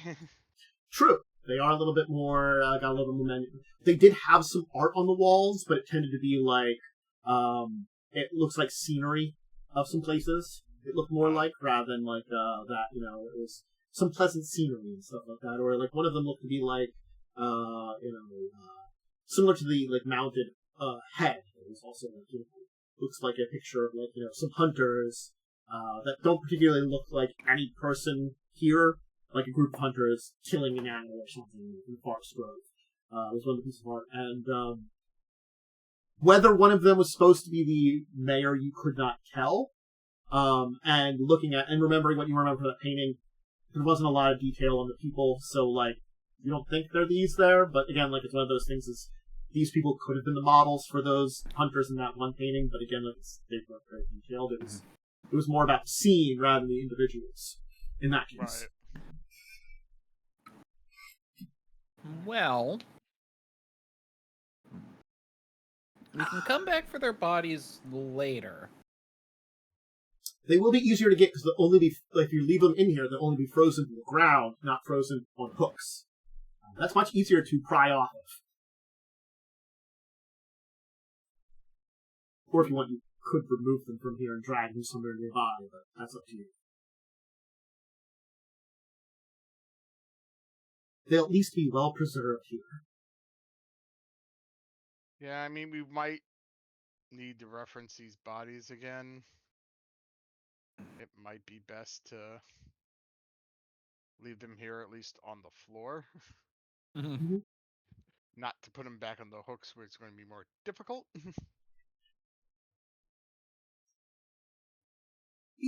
You could, but you probably would actually have to make a check for that, because it was certainly a lot easier to remove them once they were unfrozen, but, removing something from a meat hook's a lot easier than getting back up on them. Yeah, that's why I'm saying it's probably best just to put them on the floor. Magic return. Yeah, I mean, we search the pockets. I mean, I could try to attempt a medicine check. I'm not trained in it, though. So can you even... I don't know. Can't remember. You can make it. You probably won't get a lot of information from it if you're not trained. Again, it's like DC is one thing, but also the picture might be slightly different without training. Not that you couldn't pick up on things without. It still could provide with information. But, yeah. I'll try and see if I can tell what the wounds might be. Sure. Alright, you take a look. You're not really an expert in medicine and by that much, but you do know a few things about nature and stuff like that. You've used it before. And you can recognize it looks as though one of them seems to have taken to one of their legs. You think an arrow wound or something else that was piercing in one of the legs that was later removed. The other one seems to have been slashed a few times with, you think, some kind of blade. And the other one, the third one, the elven woman, appears to have a number of marks that seem to be claw wounds of some kind of creature that you're guessing is at least medium size, if not large size. Right.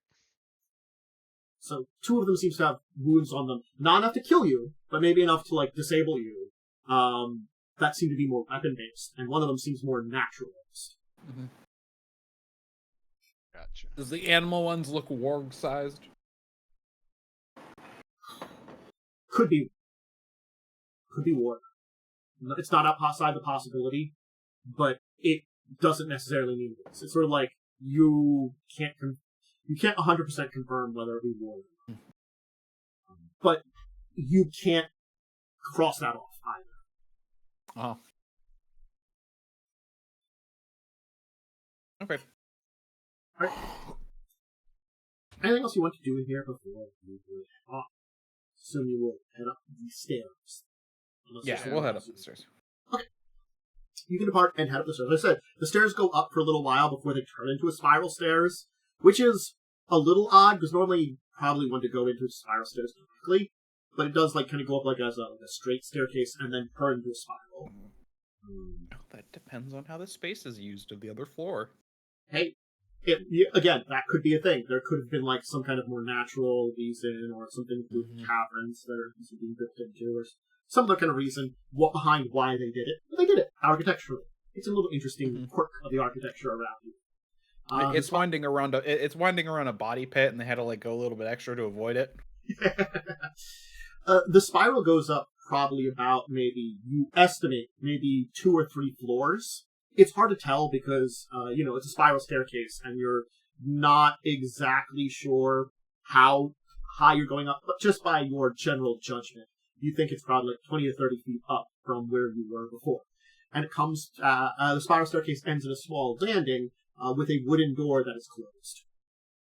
The wooden door has no obvious locks on it. It just seems to be closed shut.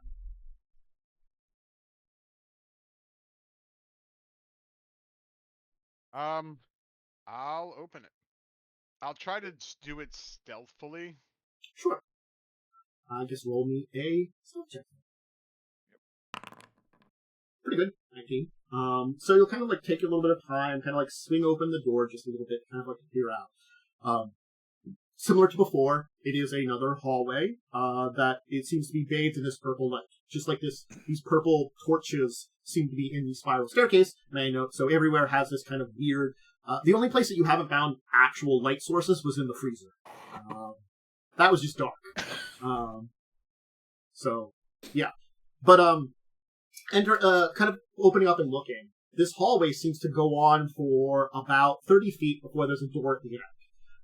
About halfway down, there seems to be another door, wooden door on the left side, and a passageway which goes off to the right.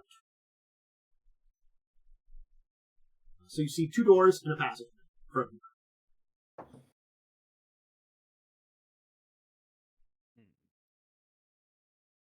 I want to go up to the...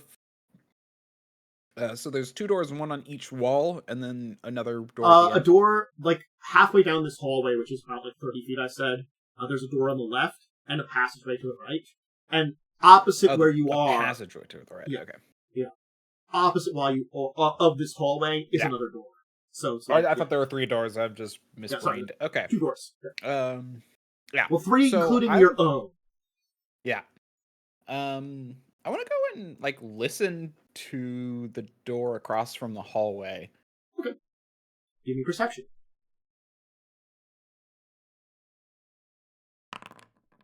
Ouch. You kind of take a listen. Unfortunately, you just don't really hear anything.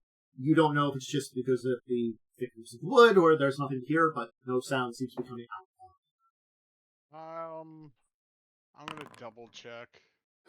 You'll take a listen too, and you won't hear anything.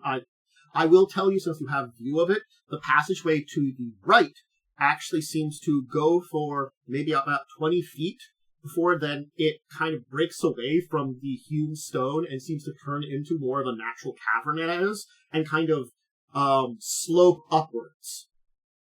Gotcha. So perhaps leaving this built area, but not having a hidden passageway like it did before.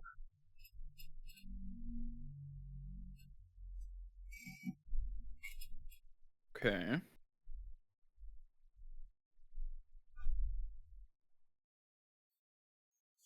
I opened the door.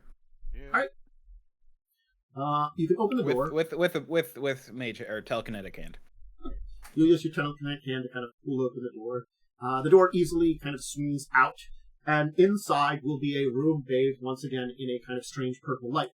This room here seems to be some kind of barracks. Currently, there seems to be no one in here. And I'm gonna be honest, I'd probably open like every door with mage hand because let's be real, I don't reach the handle. Yeah. You estimate there's about 24 very crude bunk beds. Or I should say about 12 bunk beds, so about 24, like 24 actual beds. They're very crudely built, not very well put together. Certainly not something that's very easily well manufactured, but they do seem to do the job of these like stacked beds, covered in like very grungy. It looks like grass and straw mattresses with very simple pillows.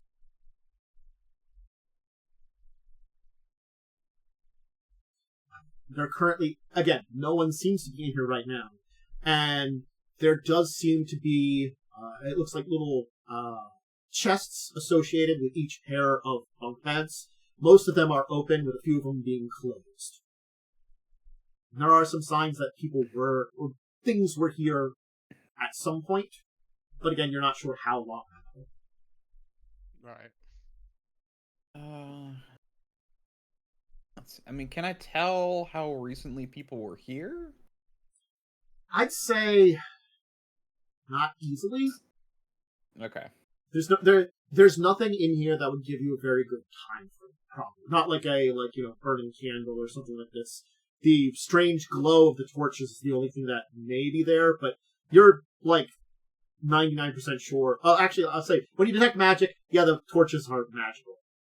Oh yeah, man, I kind of figured. Yeah, I didn't have to. When you detect magic, you did pick up on that, so I will tell you, yeah, it's lit magically in here. So like that doesn't really give you a thing.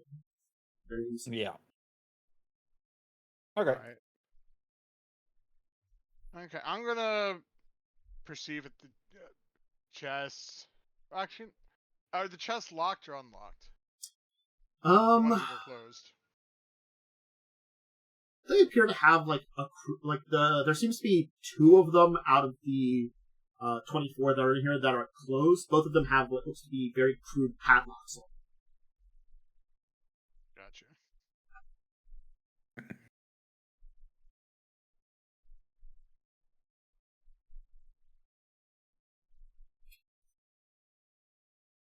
Is there anything in the open chests? Good question. Most of them seem cleared out. A few of them seem to have what looks to be like probably extra blankets. Again, these seem to be like relatively simple like fur blankets. Nothing pretty complex. Basically, skins turned into fur skins turned into blankets, kind of thing, with a little bit of work on them. One of the chests does seem to have some kind of strange fetish in there.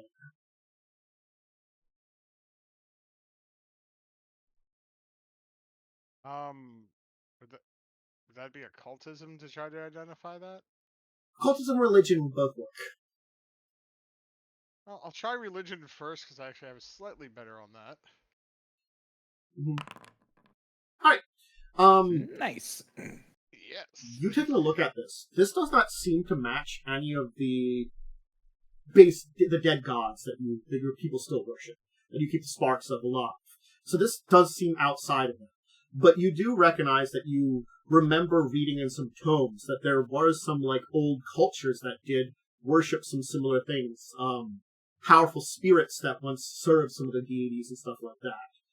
This one here does seem to be like a fetish that seems to go to one of those, but you don't recognize it. I'll say with that check, you pick up that there are signs of, I would say, elements that are outside the normal deities. Symbolism that you kind of recognize as earth and fire. Hey, I definitely would recognize that. Yeah, like you recognize spirits based upon that, so that's why it kind of hints at it. But like, there are no known old gods that kind of hint to that. Again, it could be an old spirit that's still worshipped by a small group of people somewhere that may be from a long forgotten god that's titles even wrong. So there's the possibility of that, but it is a still unusual religious object. This is very strange. Never. I will also tell you, it seems as though the flame is being devoured by you.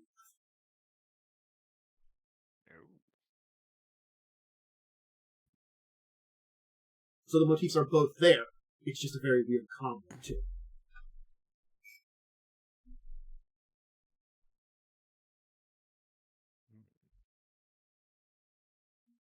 I'm gonna take the fetish.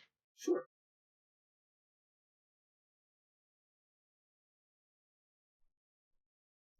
Okay. Anything else you want to do in these packs? Oh, do you want to unlock the remaining chests? Yeah, I'll get skills one, to you do get the such. other. I say to Eskret. Sure, why not? Okay. Then please, go ahead and do 2 checks. Alright. Dang. We got a 19 for Ixbanor. Let me just check.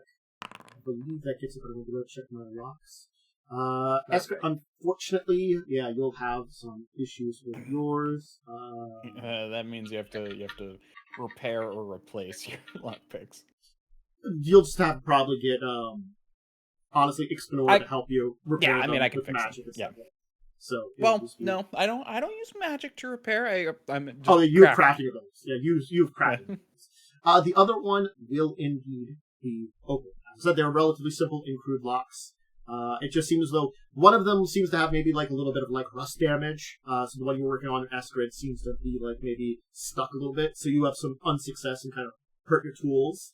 But Ixbanor, the one that you were working on, will pop open pretty easily, getting the crude lock open. Inside the chest that was in front of you seems to be a number of objects. Once again, a kind of rough fur blanket. But on top of it seems to be a strange mask that looks very odd, but somewhat familiar to you. But you're not sure where you've exactly seen it. The mask itself is made of wood, stained black, with what looks to be the visage of a monster on the outside, but a very simple one. A creature with 4 fangs. And it seems as though you're not... The mask itself does not have a very obvious way to attach it to the face, though, from what you can see. It seems very simple. I'm detecting magic this thing. Sure. This doesn't have any magic. Okay.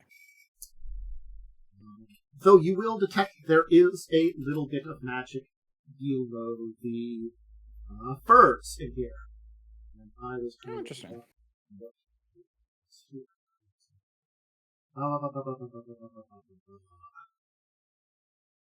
Alright. Yes. So, it doesn't seem that there is something in here of value. There is a, let's see here. A weapon in here that seems to have magical properties down below there. The weapon itself seems to have been placed in here, kind of like attached to something. It looks as though it was made. It's attached to the outside of a small buckler, as if like turning the. It's really weird. The best thing you can tell by this is whoever got this weapon either didn't know it was magical or couldn't use it, and so kind of like attached it to the outside of a shield, a small shield, almost as like a I don't know if bucklers exist the same way. I can't remember, but the small shield as almost like a trophy. Yeah, and bucklers. Yeah, bucklers exist. They give it a +1 rather than a +2. Okay, again, I'm trying to remember all the different armor types if they're all the same, and I don't want to make a mistake on. Anyway, it is a plus weapon potency rune +1 on a rapier. I mean, technically, we should have to spend time to identify it, but okay. I'm just giving it to you very much like now because this one's so easy. Yeah, no, that's fair. So yeah. Well, I think I know who that belongs. Who that? I don't know who that's been giving to. I don't know. It's a very weird thing that I just put a +1 rapier in here for Mm-hmm. Did you not purchase a rapier? No, I have one. I know. I don't know if you have a magical +1. Yeah. Well, I mean, do you have no one else minds. Not at all. Feel free. So it's the weapon potency, so it gives you a +1 to attack. Is this the sharpest thing my old master would let me use is a butter knife, so for good reason. I mean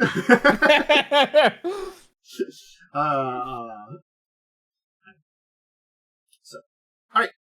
That seems to be everything in here. The strange black mask and a rapier that you can easily get off of a buckler where it was seemingly like attached on there as like, I guess, a trophy or for reasons.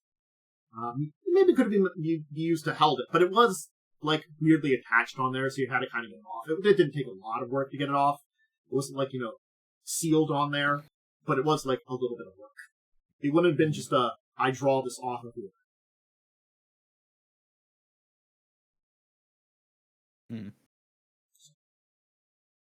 Right.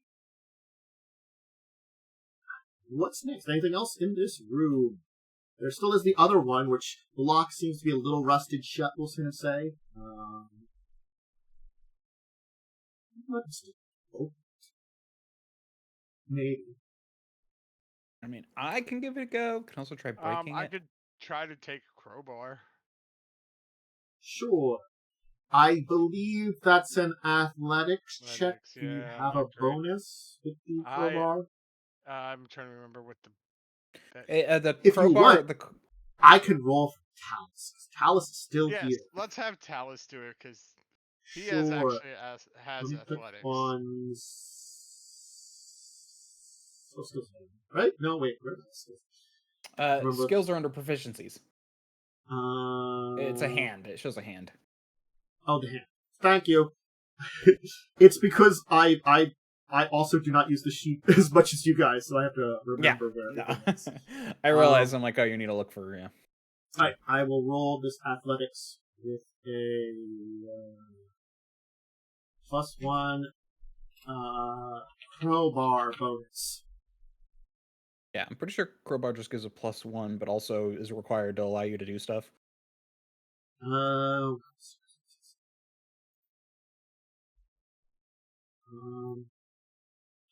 That roll done? Not. Or did I just add a weird circumstance bonus? I just added a weird circumstance bonus to that. So that was not temporary bonus. Let me just. I'll just roll. Well, just click the roll and it Oh, should yeah, pop yeah, up yeah, with. Yeah. I see the. Yeah, if you did the other bonus. Oh yeah, if you did that other bonus thing. Okay. It doesn't give you a bonus. It actually just if you don't have one, you take a -2 to your athletics. Oh, okay, yeah. So oh, it yeah, would be a levered 13 crowbar. that So I it's the upgraded crowbar gives you a +1. Okay, so it would be a 13 because it doesn't have the circumstance bonus, and it will. I don't think that's a success on this one. I'm just gonna say here, Probably was not a great roll. I am apparently not rolling very great for you. So unfortunately, just like Talas just can't get the crowbar in there very decently to get a good angle on it. Well, let me try. I crack my knuckles. Pull out my little. You've got tinier hands. Maybe you can get in there. Apparently Nope.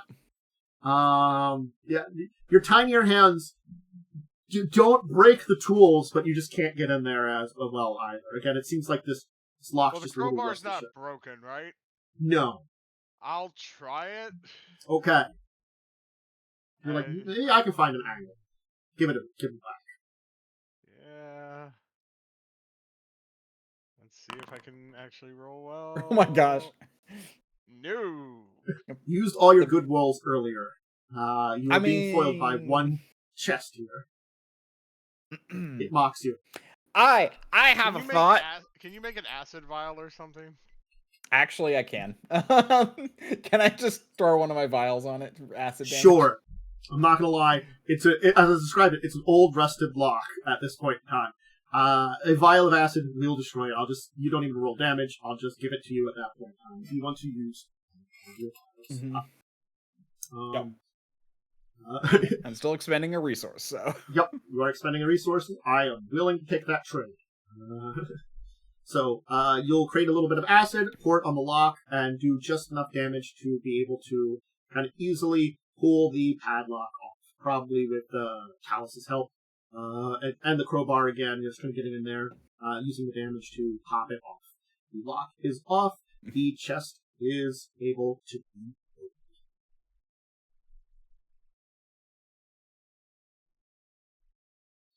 Right. Okay. Who wants to check this one? The chest, revealing what's inside. I'll open it. All right. So, opening the chest, you will find a very disturbing sight in a lot of ways. There is something in there, not alive anymore. But you will see signs that it looks that it was sealed in here and left in here. And probably only one of you can identify what it is, because neither of you have, the other two probably have not seen them ever. It is a Nature? goblin. Oh, okay. I'm guessing I'm the one who's seen goblins.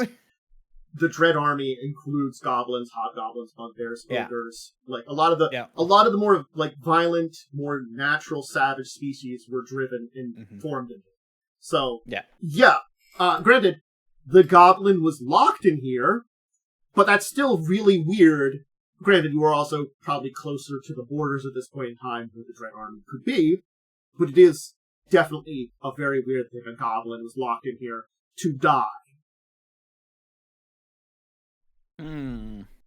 There's definitely signs that had been locked here for a period of time trying to escape. That is odd. Rather grotesque. I'm gonna search the goblin's body. Cool. Alright, the goblin has a pouch with a couple of pieces, we'll say like 2 pieces of copper, and what you think are really spoiled, moldy rations? Maybe? Surprised you didn't eat them. Yeah, it has no weapon on it. Its fingers are, of course, bloodied with trying to escape. It is wearing very ragged clothes and armor that seem to be kind of like torn a little bit in a lot of ways. Hard to tell if that's... What? I said I just had to copy to the group. you took the dead guy's money. Well, it's fine. He is technically your enemy. Though he's very dead. And, yeah, I was gonna add it to my sheet, but that's fine. you see a small paw like reach over and grab it. What was I saying? I mean, if you want to put it on your sheet, you can. I'll just do I it don't from care. the group sheet. It's fine. I don't either. The most noticeable thing is that its armor has a basically hole in the chest, and within the hole seems to be a you either like scar or tattoo or some kind of combo of both of them. That seems to be a black handprint where ink has been... You're thinking the black handprint was created by like a burn, and basically then within the fingers of the burn were like tattooing of like red ink. So that like nails are like clawed fingers that are red on this like burned hand.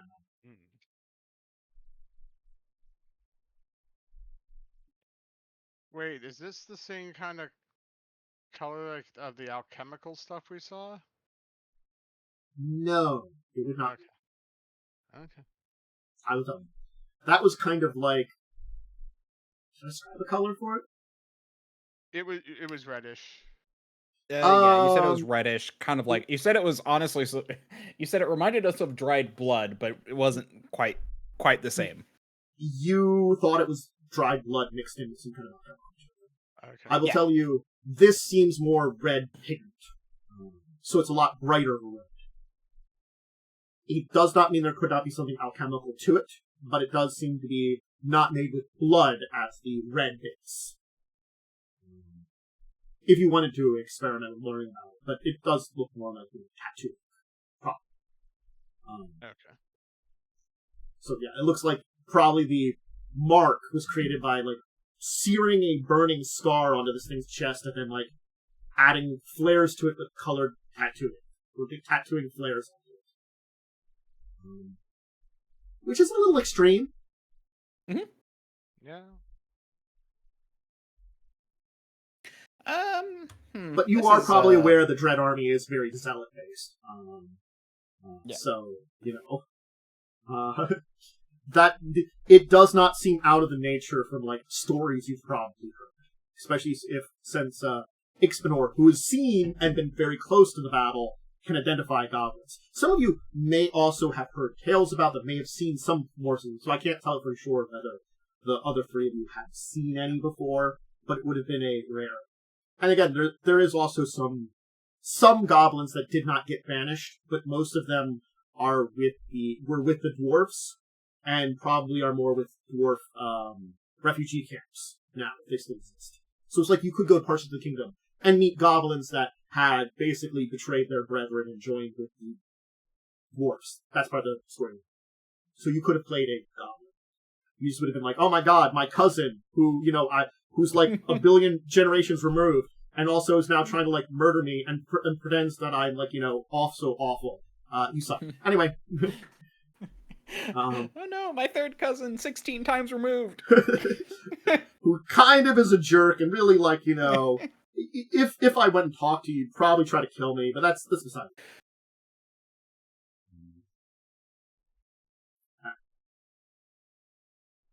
Anything else you want to do with Goblin Corpse? Close the lid? Yeah, I mean, or we can stick it in the freezer. Just gonna have a collection of those. Just like, if you want to, you can totally stick it in there. I'm not going to stop you. I mean, keep all the bodies in one place.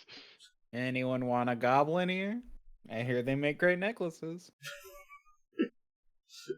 He should have had a Doesn't person. really suit my style. Thank you. I prefer not to wear dead things. I mean, I didn't say that in Extremore's voice. That was meant to be out of character. But I know, but I like the idea of, like, I talk to enough dead things. I don't need to wear them. Yes, I wear one. I wear a spirit on my arm already. I just like the kind of, like, comical thing of, like, you put on, like, a necklace of, like, goblin ears. All of a sudden, like, ghost, like, spirit goblins pop up next to you, and you're like, ah, damn it. Go away. You don't like to wear dead things. You do realize that plants also had to die for clothing, yes? I also wear leather. Have you heard of wool? I also am wearing leather armor, though. Alright, are you doing Okay, anything else in there? Are you moving the goblin body down to the freezer? It's, I mean, that's up to the one person who can make the decision and can lift it. The body probably, like, it's not pleasant, I would Just say. stick the whole chest into the freezer. If you try to get Talas to move it, I don't know if Talas to move it, to be honest. It does seem like a lot of work for, like, nothing to move the, like, horrible, it's sort of like, probably also, I'm not gonna lie, as soon as you open this up, it probably smelled a lot, because it is a corpse in there that's been kind of sealed in a chest for a while. So, yeah. Can I tell how long it's been dead? Ooh. Medicine. Okay, well, yeah, that's a good point. I could try it. Knock yourselves out. Actually, would a survival be any use? I could say a survival might give you some basics, but it might be like Yeah, you have no idea. You're like, Or nature. It's like it's how like decomposed it is. I'd say survival for, like, trying to judge how decomposed it is. Ixbanor, this thing is perfectly preserved. Oh God. You're fairly certain it's been mummified in here by nature. It could have been here for years with how well preserved it is. Umbrin, you're not sure. Again, it's hard to tell because I'll try medicine just for the hell of it too. Sure. Yeah, you're not sure. It is quite weird that there are so many rations left in here. Yeah, you think he would have eaten them to survive? I mean, he might have suffocated. Well, I doubt it's suffocation. Like, it's not the most not well-made an airtight chest. container, or else he wouldn't be decomposing. But he definitely would have died of dehydration before eating all of these. Like, why would you have so many rations but no water skins?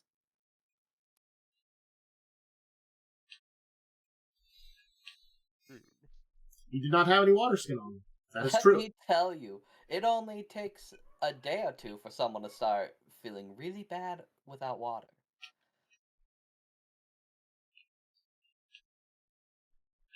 I don't know. I mean, Maybe honestly whoever speaking, put him in here took the water skin. But if you're going to be removing things from him, why leave the rations as well? Maybe Maybe the they didn't rations are search just the in body. here. They just, the water skin was on its hip, took it. Maybe they threw him in a box with rations. I mean, the rations were in a bag with a couple of copper.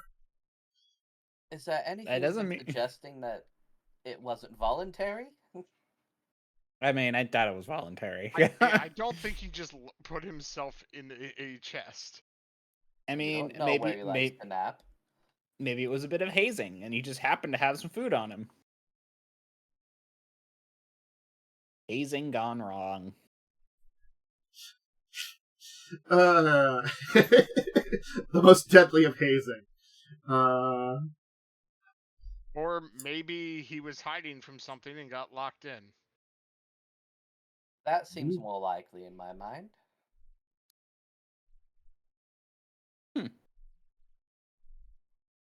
Well, I don't think goblins are known for their intelligence. Well, most that feels rather discriminatory. Honestly, I think that's the attitude that got them banished to the horrible barrens of the south, you know? So I think that's yes, just like and the also general thought in the world of, goblins aren't that smart. Look, I'm not gonna lie, I'm pretty sure lots and lots of racism is what got everybody into this problem in the first place when you tossed a whole bunch of other people onto another continent, and then they got really pissed off and found magical power in order to murder everybody else. Granted, they have gone pretty far and pretty extreme on it, but there's no good side on this one. Nah, I don't know what you're talking about. I didn't discriminate against any shitty, filthy orcs. I don't like them now because they've been killing our people. Anyway, doing anything with the corpse or just leaving here then? Yeah, we're just gonna move on. Okay. What do you want to do now?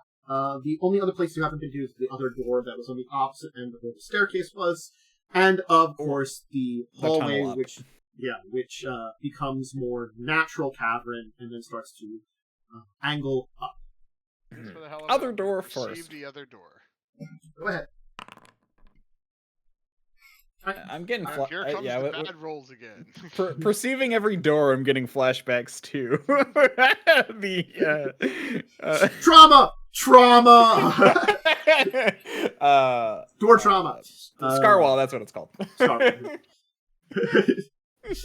We just see Ixbanor go back in the eyes and it's it screams and door opening noises, The trauma, of course. Anyway, I think it's more like perceptioning every door. Or you weren't there for madness of the land and the mansion. Okay, I don't want to hear it. Okay. See, it's sort of like that one was my own design by mistake. Scarwall, someone published that. And it's just as bad as that mansion, that place in madness. I argue it's probably worse because it was listen to every door and there was nothing behind 90% of them. I don't think a single door was trapped in all of madness.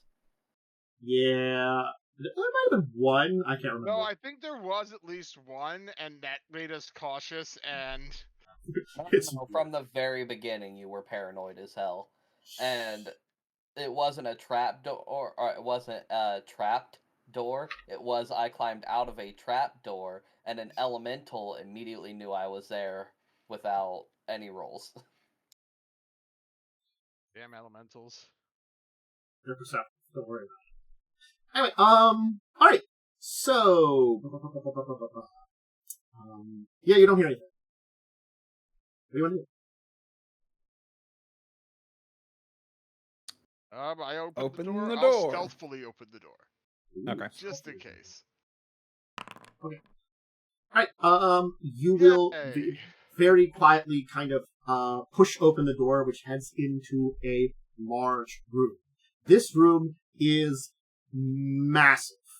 The ceiling kind of moves up from the 10-foot ceiling that you've been in all the chambers before, vaulting up to maybe 20, 25 feet tall.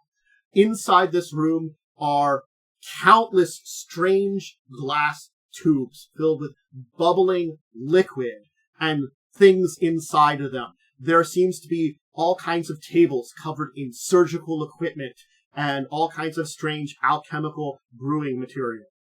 This is some form of strange laboratory.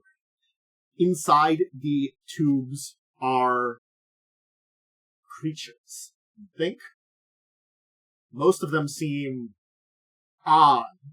Like, what you're pretty sure is attempting to combine some kind of humanoid with a wolf, another one with a bear, two different types of humanoids together.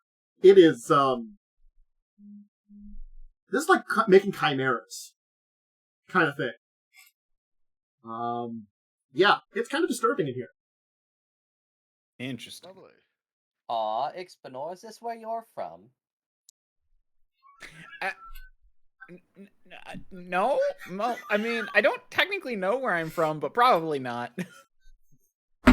Was your master a horrible person who created abominations? No, I was just, I mean, I came to be his familiar after a summoning gone wrong. So I don't think this is where you came from. It's okay. Probably I'm not. pretty sure I'm an accident, too.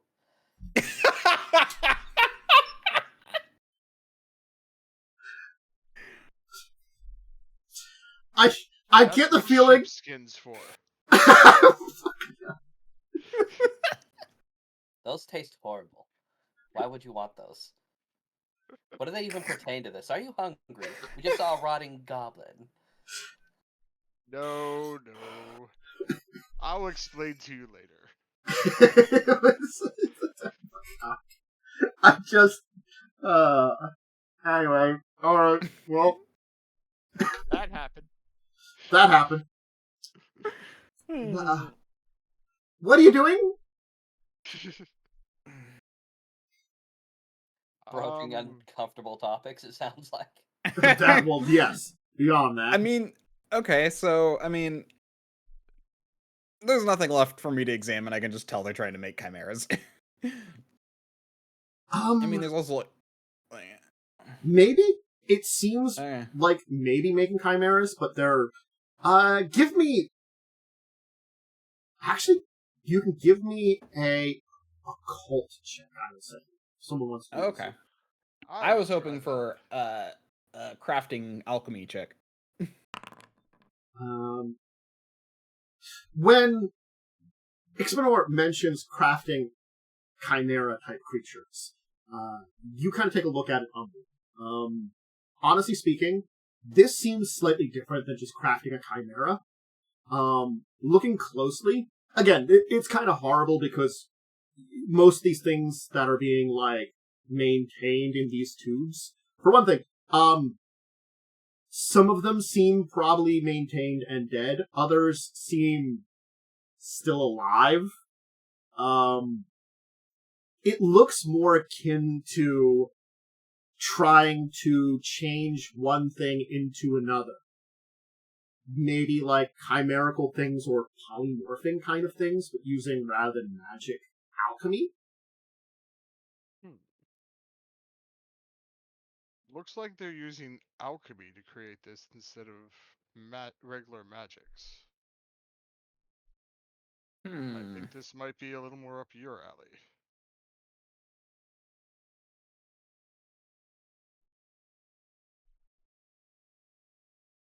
Still, Yeah, very I mean, strange I'd like to. and kind of disturbing. Mm-hmm. Yeah, I'd kind of almost like to look, like, see if I can figure out what they, like, how they were going about it. Okay. I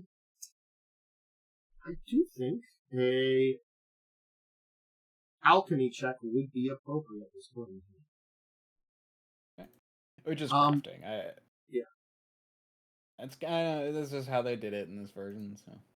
Yeah. Fuck! You kind of take a look around, and unfortunately, like, this is kind of outside your expertise. Most of the material here, some of it is standard alchemical material, like devices. Others are a little strange and, honestly speaking, maybe esoteric. Like, outside, like, a few of them feel like they're just older objects that you would not normally use for what you could call modern alchemy.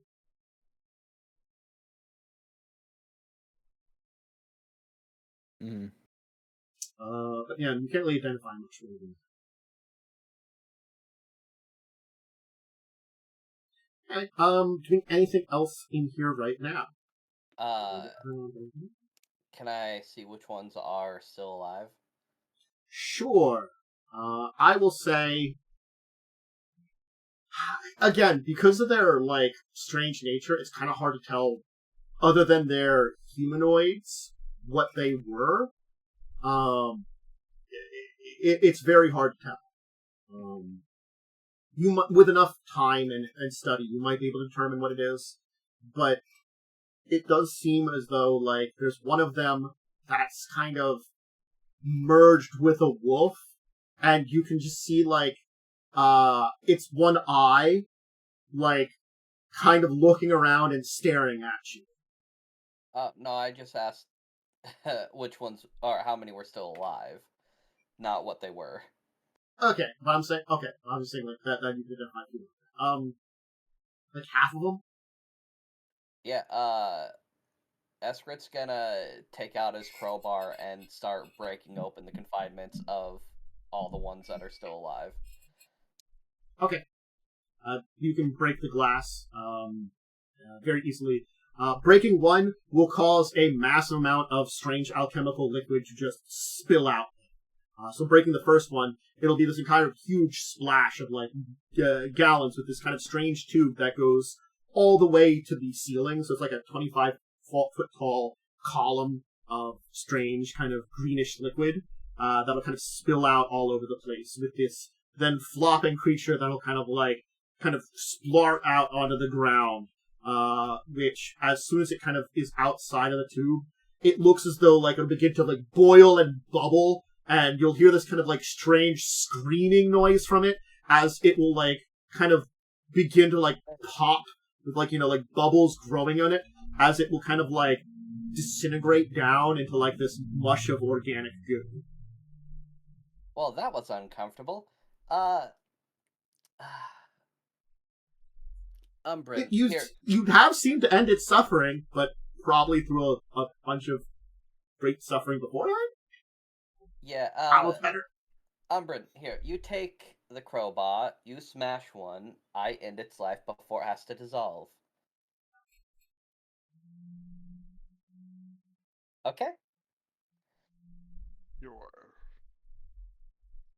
So yeah, that's what we go around and do.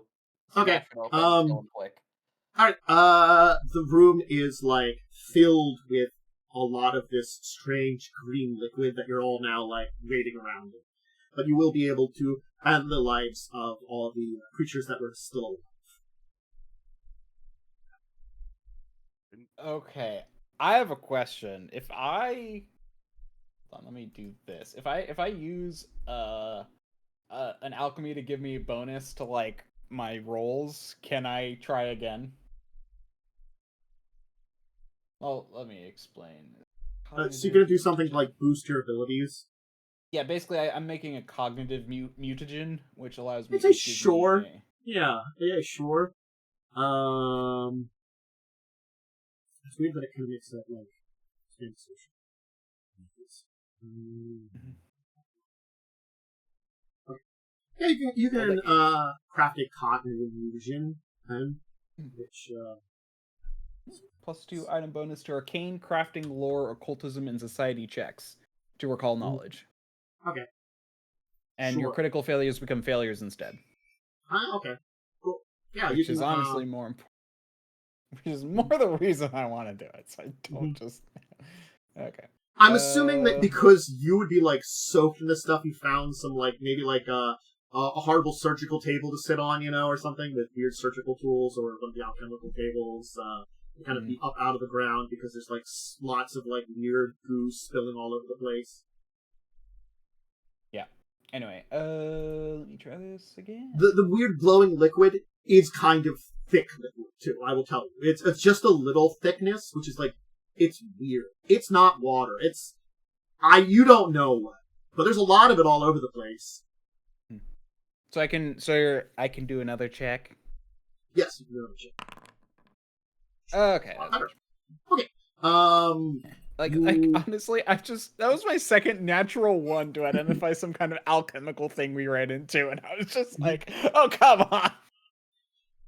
So you'll take a look at this material and stuff like that, and you get the feeling that the liquid they're in is more than likely what's keeping them alive to a degree.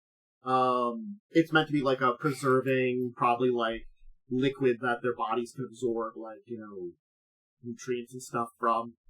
They need to survive. And alchemical stuff specifically made for that. As for these creatures themselves, kind of looking at them alchemically, yeah, this goes far beyond any alchemy that you certainly have studied, but for sure. There's bits and pieces of alchemy you understand throughout here. It's sort of like, you understand maybe like step 1 and step 4, but there's a lot of these other steps in here that you're like, man, this is like very high level alchemy, but it's also like, honestly speaking, this is stuff that was probably banned in every nation. This is like highly illegal magical science. Yep.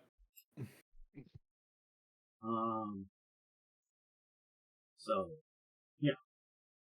But yeah, you get a good sense of everything that's in this room. Alright. What else are you doing in here? The place is a mess.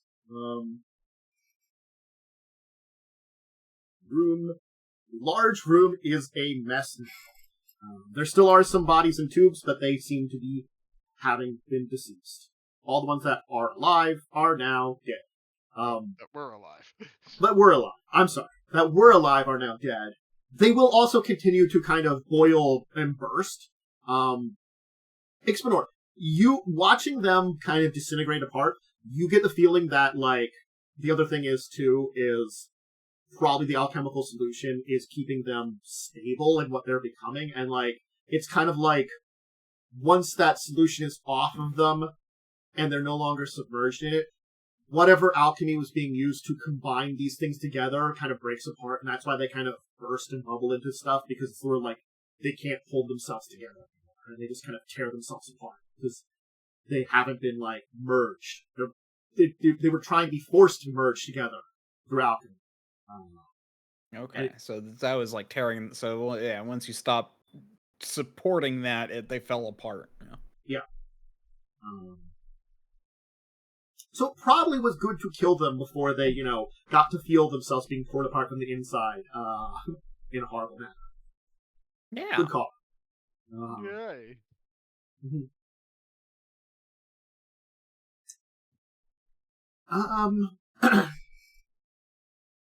You will also, I'll say, like, again, you can't identify all the humanoids, but you will have identified a few in here. You will identify at least one you think was goblin. One was something that looked similar to a goblin, but much larger. A couple were human, and one of the ones that was both two humanoids merging together, you think was one of the larger creatures like a goblin merged with what looks to be a human. Oh God. He's the guy from town. Do you think he's a failed experiment?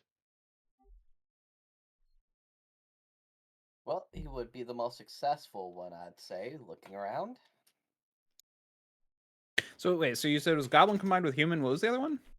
Most of the ones that were there were combining them with other creatures.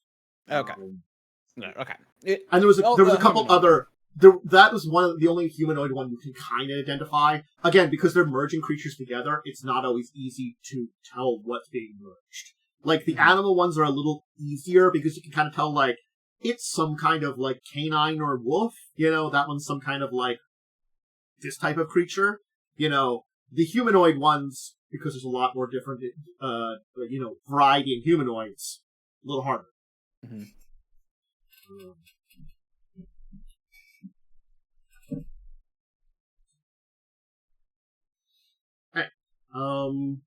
What else are you doing in this room? You've managed to put an end to the terrible things here. Take a look. You've taken a small look around. Yeah. I guess I'll do a perception throughout the room, see if there's anything else. Sure. Alright, you'll take a kind of look around the room, as you kind of trudge through the strange liquid which is covering the floor. The very... Yeah, it's kind of unpleasant.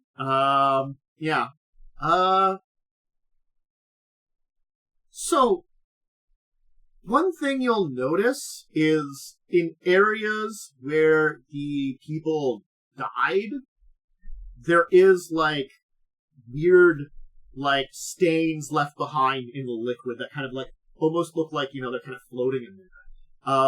Other than that, there does seem to be a desk at the back of the room with drawers that are sealed up.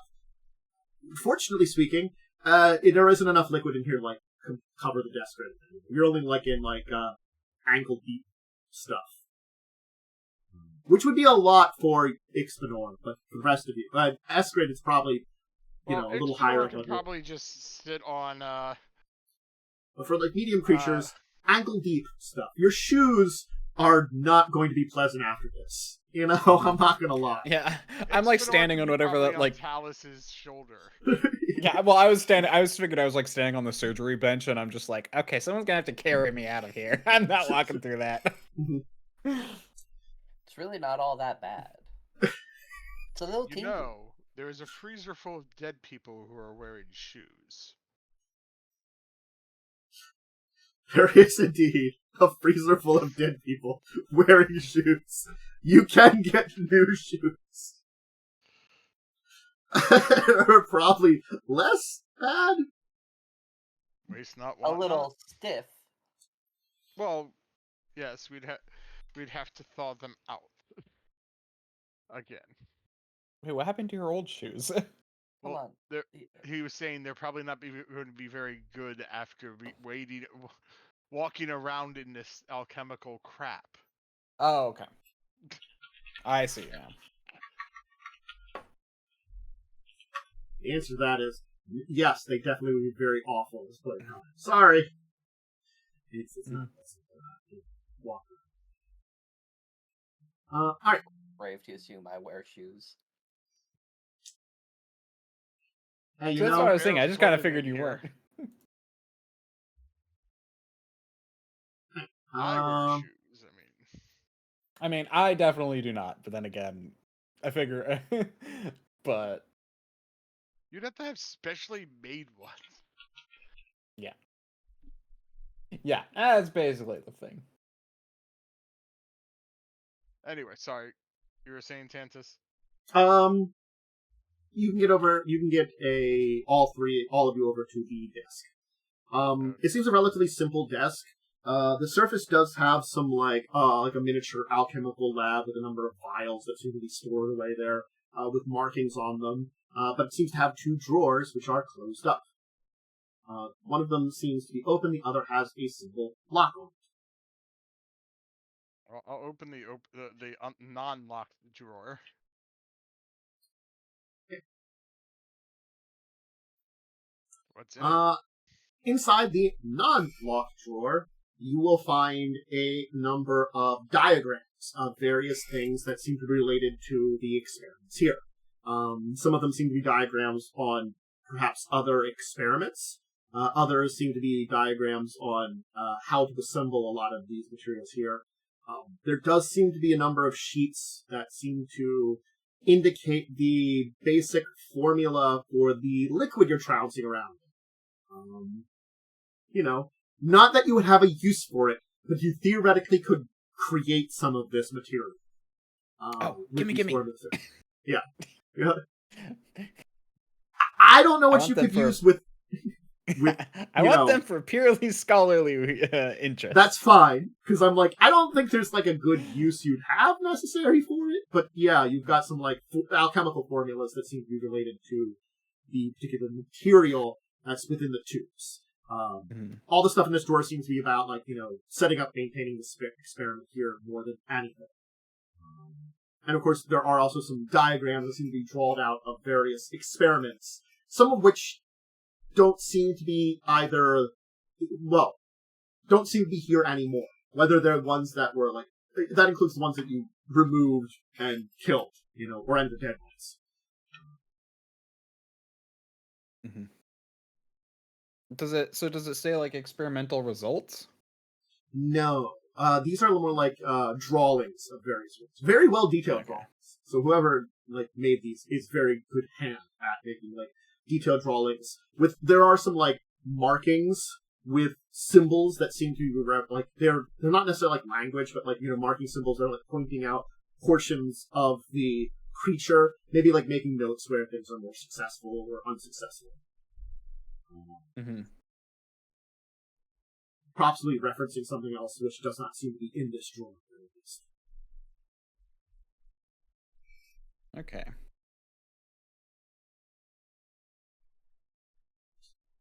Anyway, what do you want to do? That seems to be everything in that drawer. The other one is locked.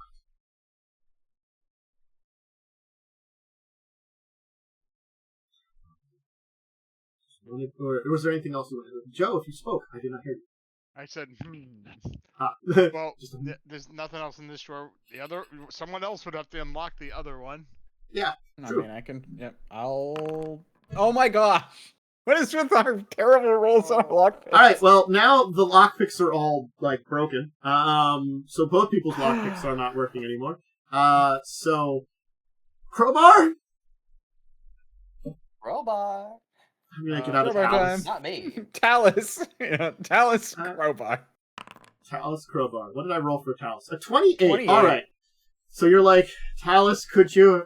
He'll probably like kind of like, oh, whatever, and kind of like get in there and get the crowbar in there and just kind of tear into the drawer. The simple wooden drawer tears open. The lock is destroyed. It is a loud noise, but it will be open. And inside there seems to be some kind of journal.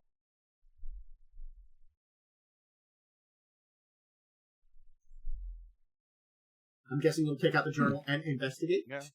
Yep. Right. So, do any of you speak...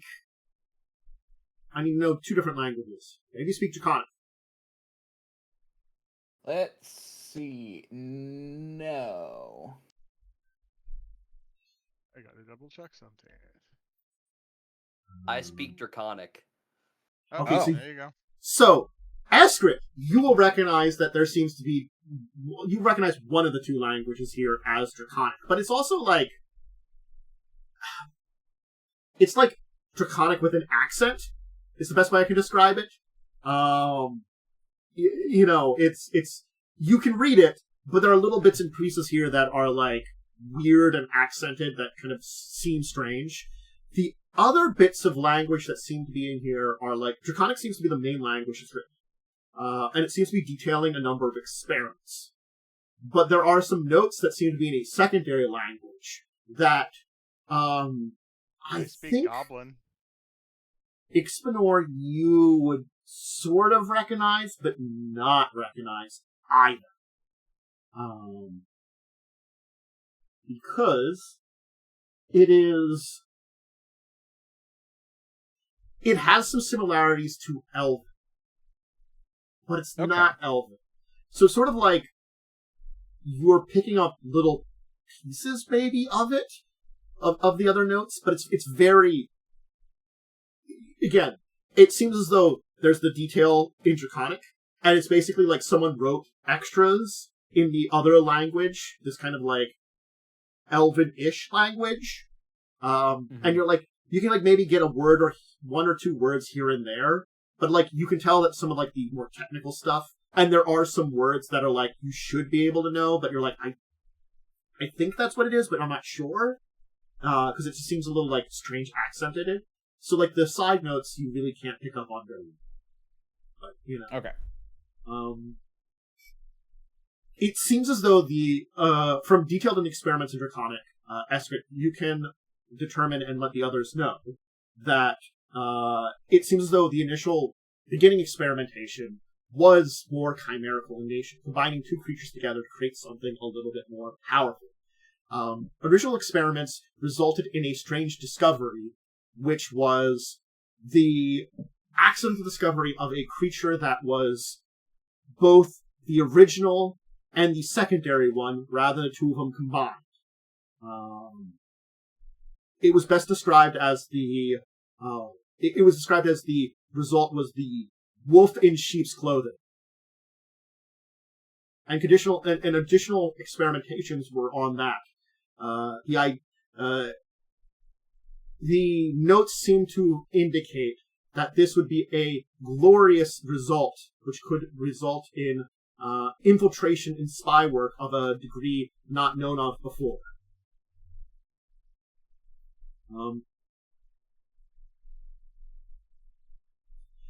The last entry seems to be less of a journal entry and one last note combined with a note in Draconic that seems to be talking about what happened here, with an additional couple of paragraphs in the other language. So, can't determine what else was said after that.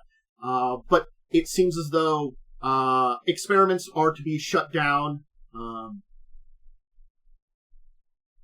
Secondary labs are being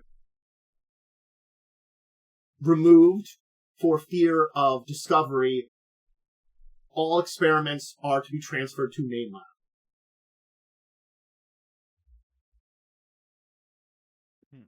Yeah, and obviously I just read all this out loud. Mm-hmm. Again, a lot of it's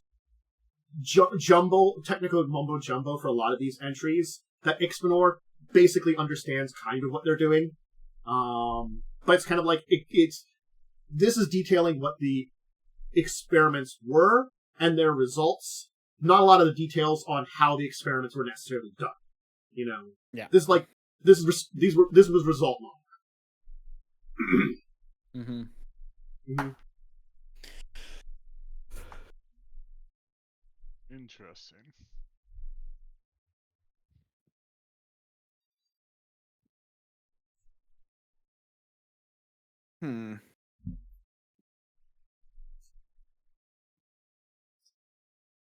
Well, what do you are you doing anything else in this room, or are we kind of like ending your exploration here for now?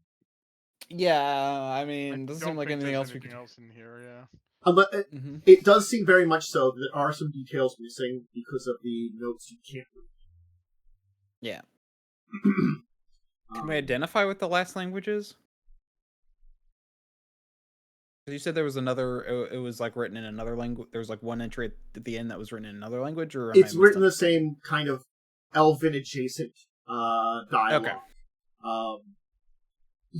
Basically, what you think is most likely the language has a common root with Elven as you know it, but it's definitely a different language than that.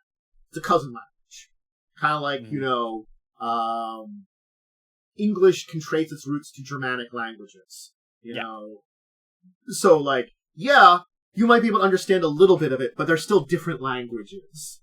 Yeah, this one's probably a little. It's a different dialect. Yeah. This is definitely a lot closer to Elven because you can pick up little bits of it, but it is far enough away. You are getting like maybe 10 to 15% of the entire language that's being written. And these notes seem to be a combination of comments, extra information related to the experiments, and of course then, after the comment about leaving, a couple extra sentences, which specifically seem to be written on after. Yeah. Okay. I just understood. I thought that last few sentences was a different language, but no. Okay. I understand. No, it is. same one. It's the same secondary language that's throughout here. Okay.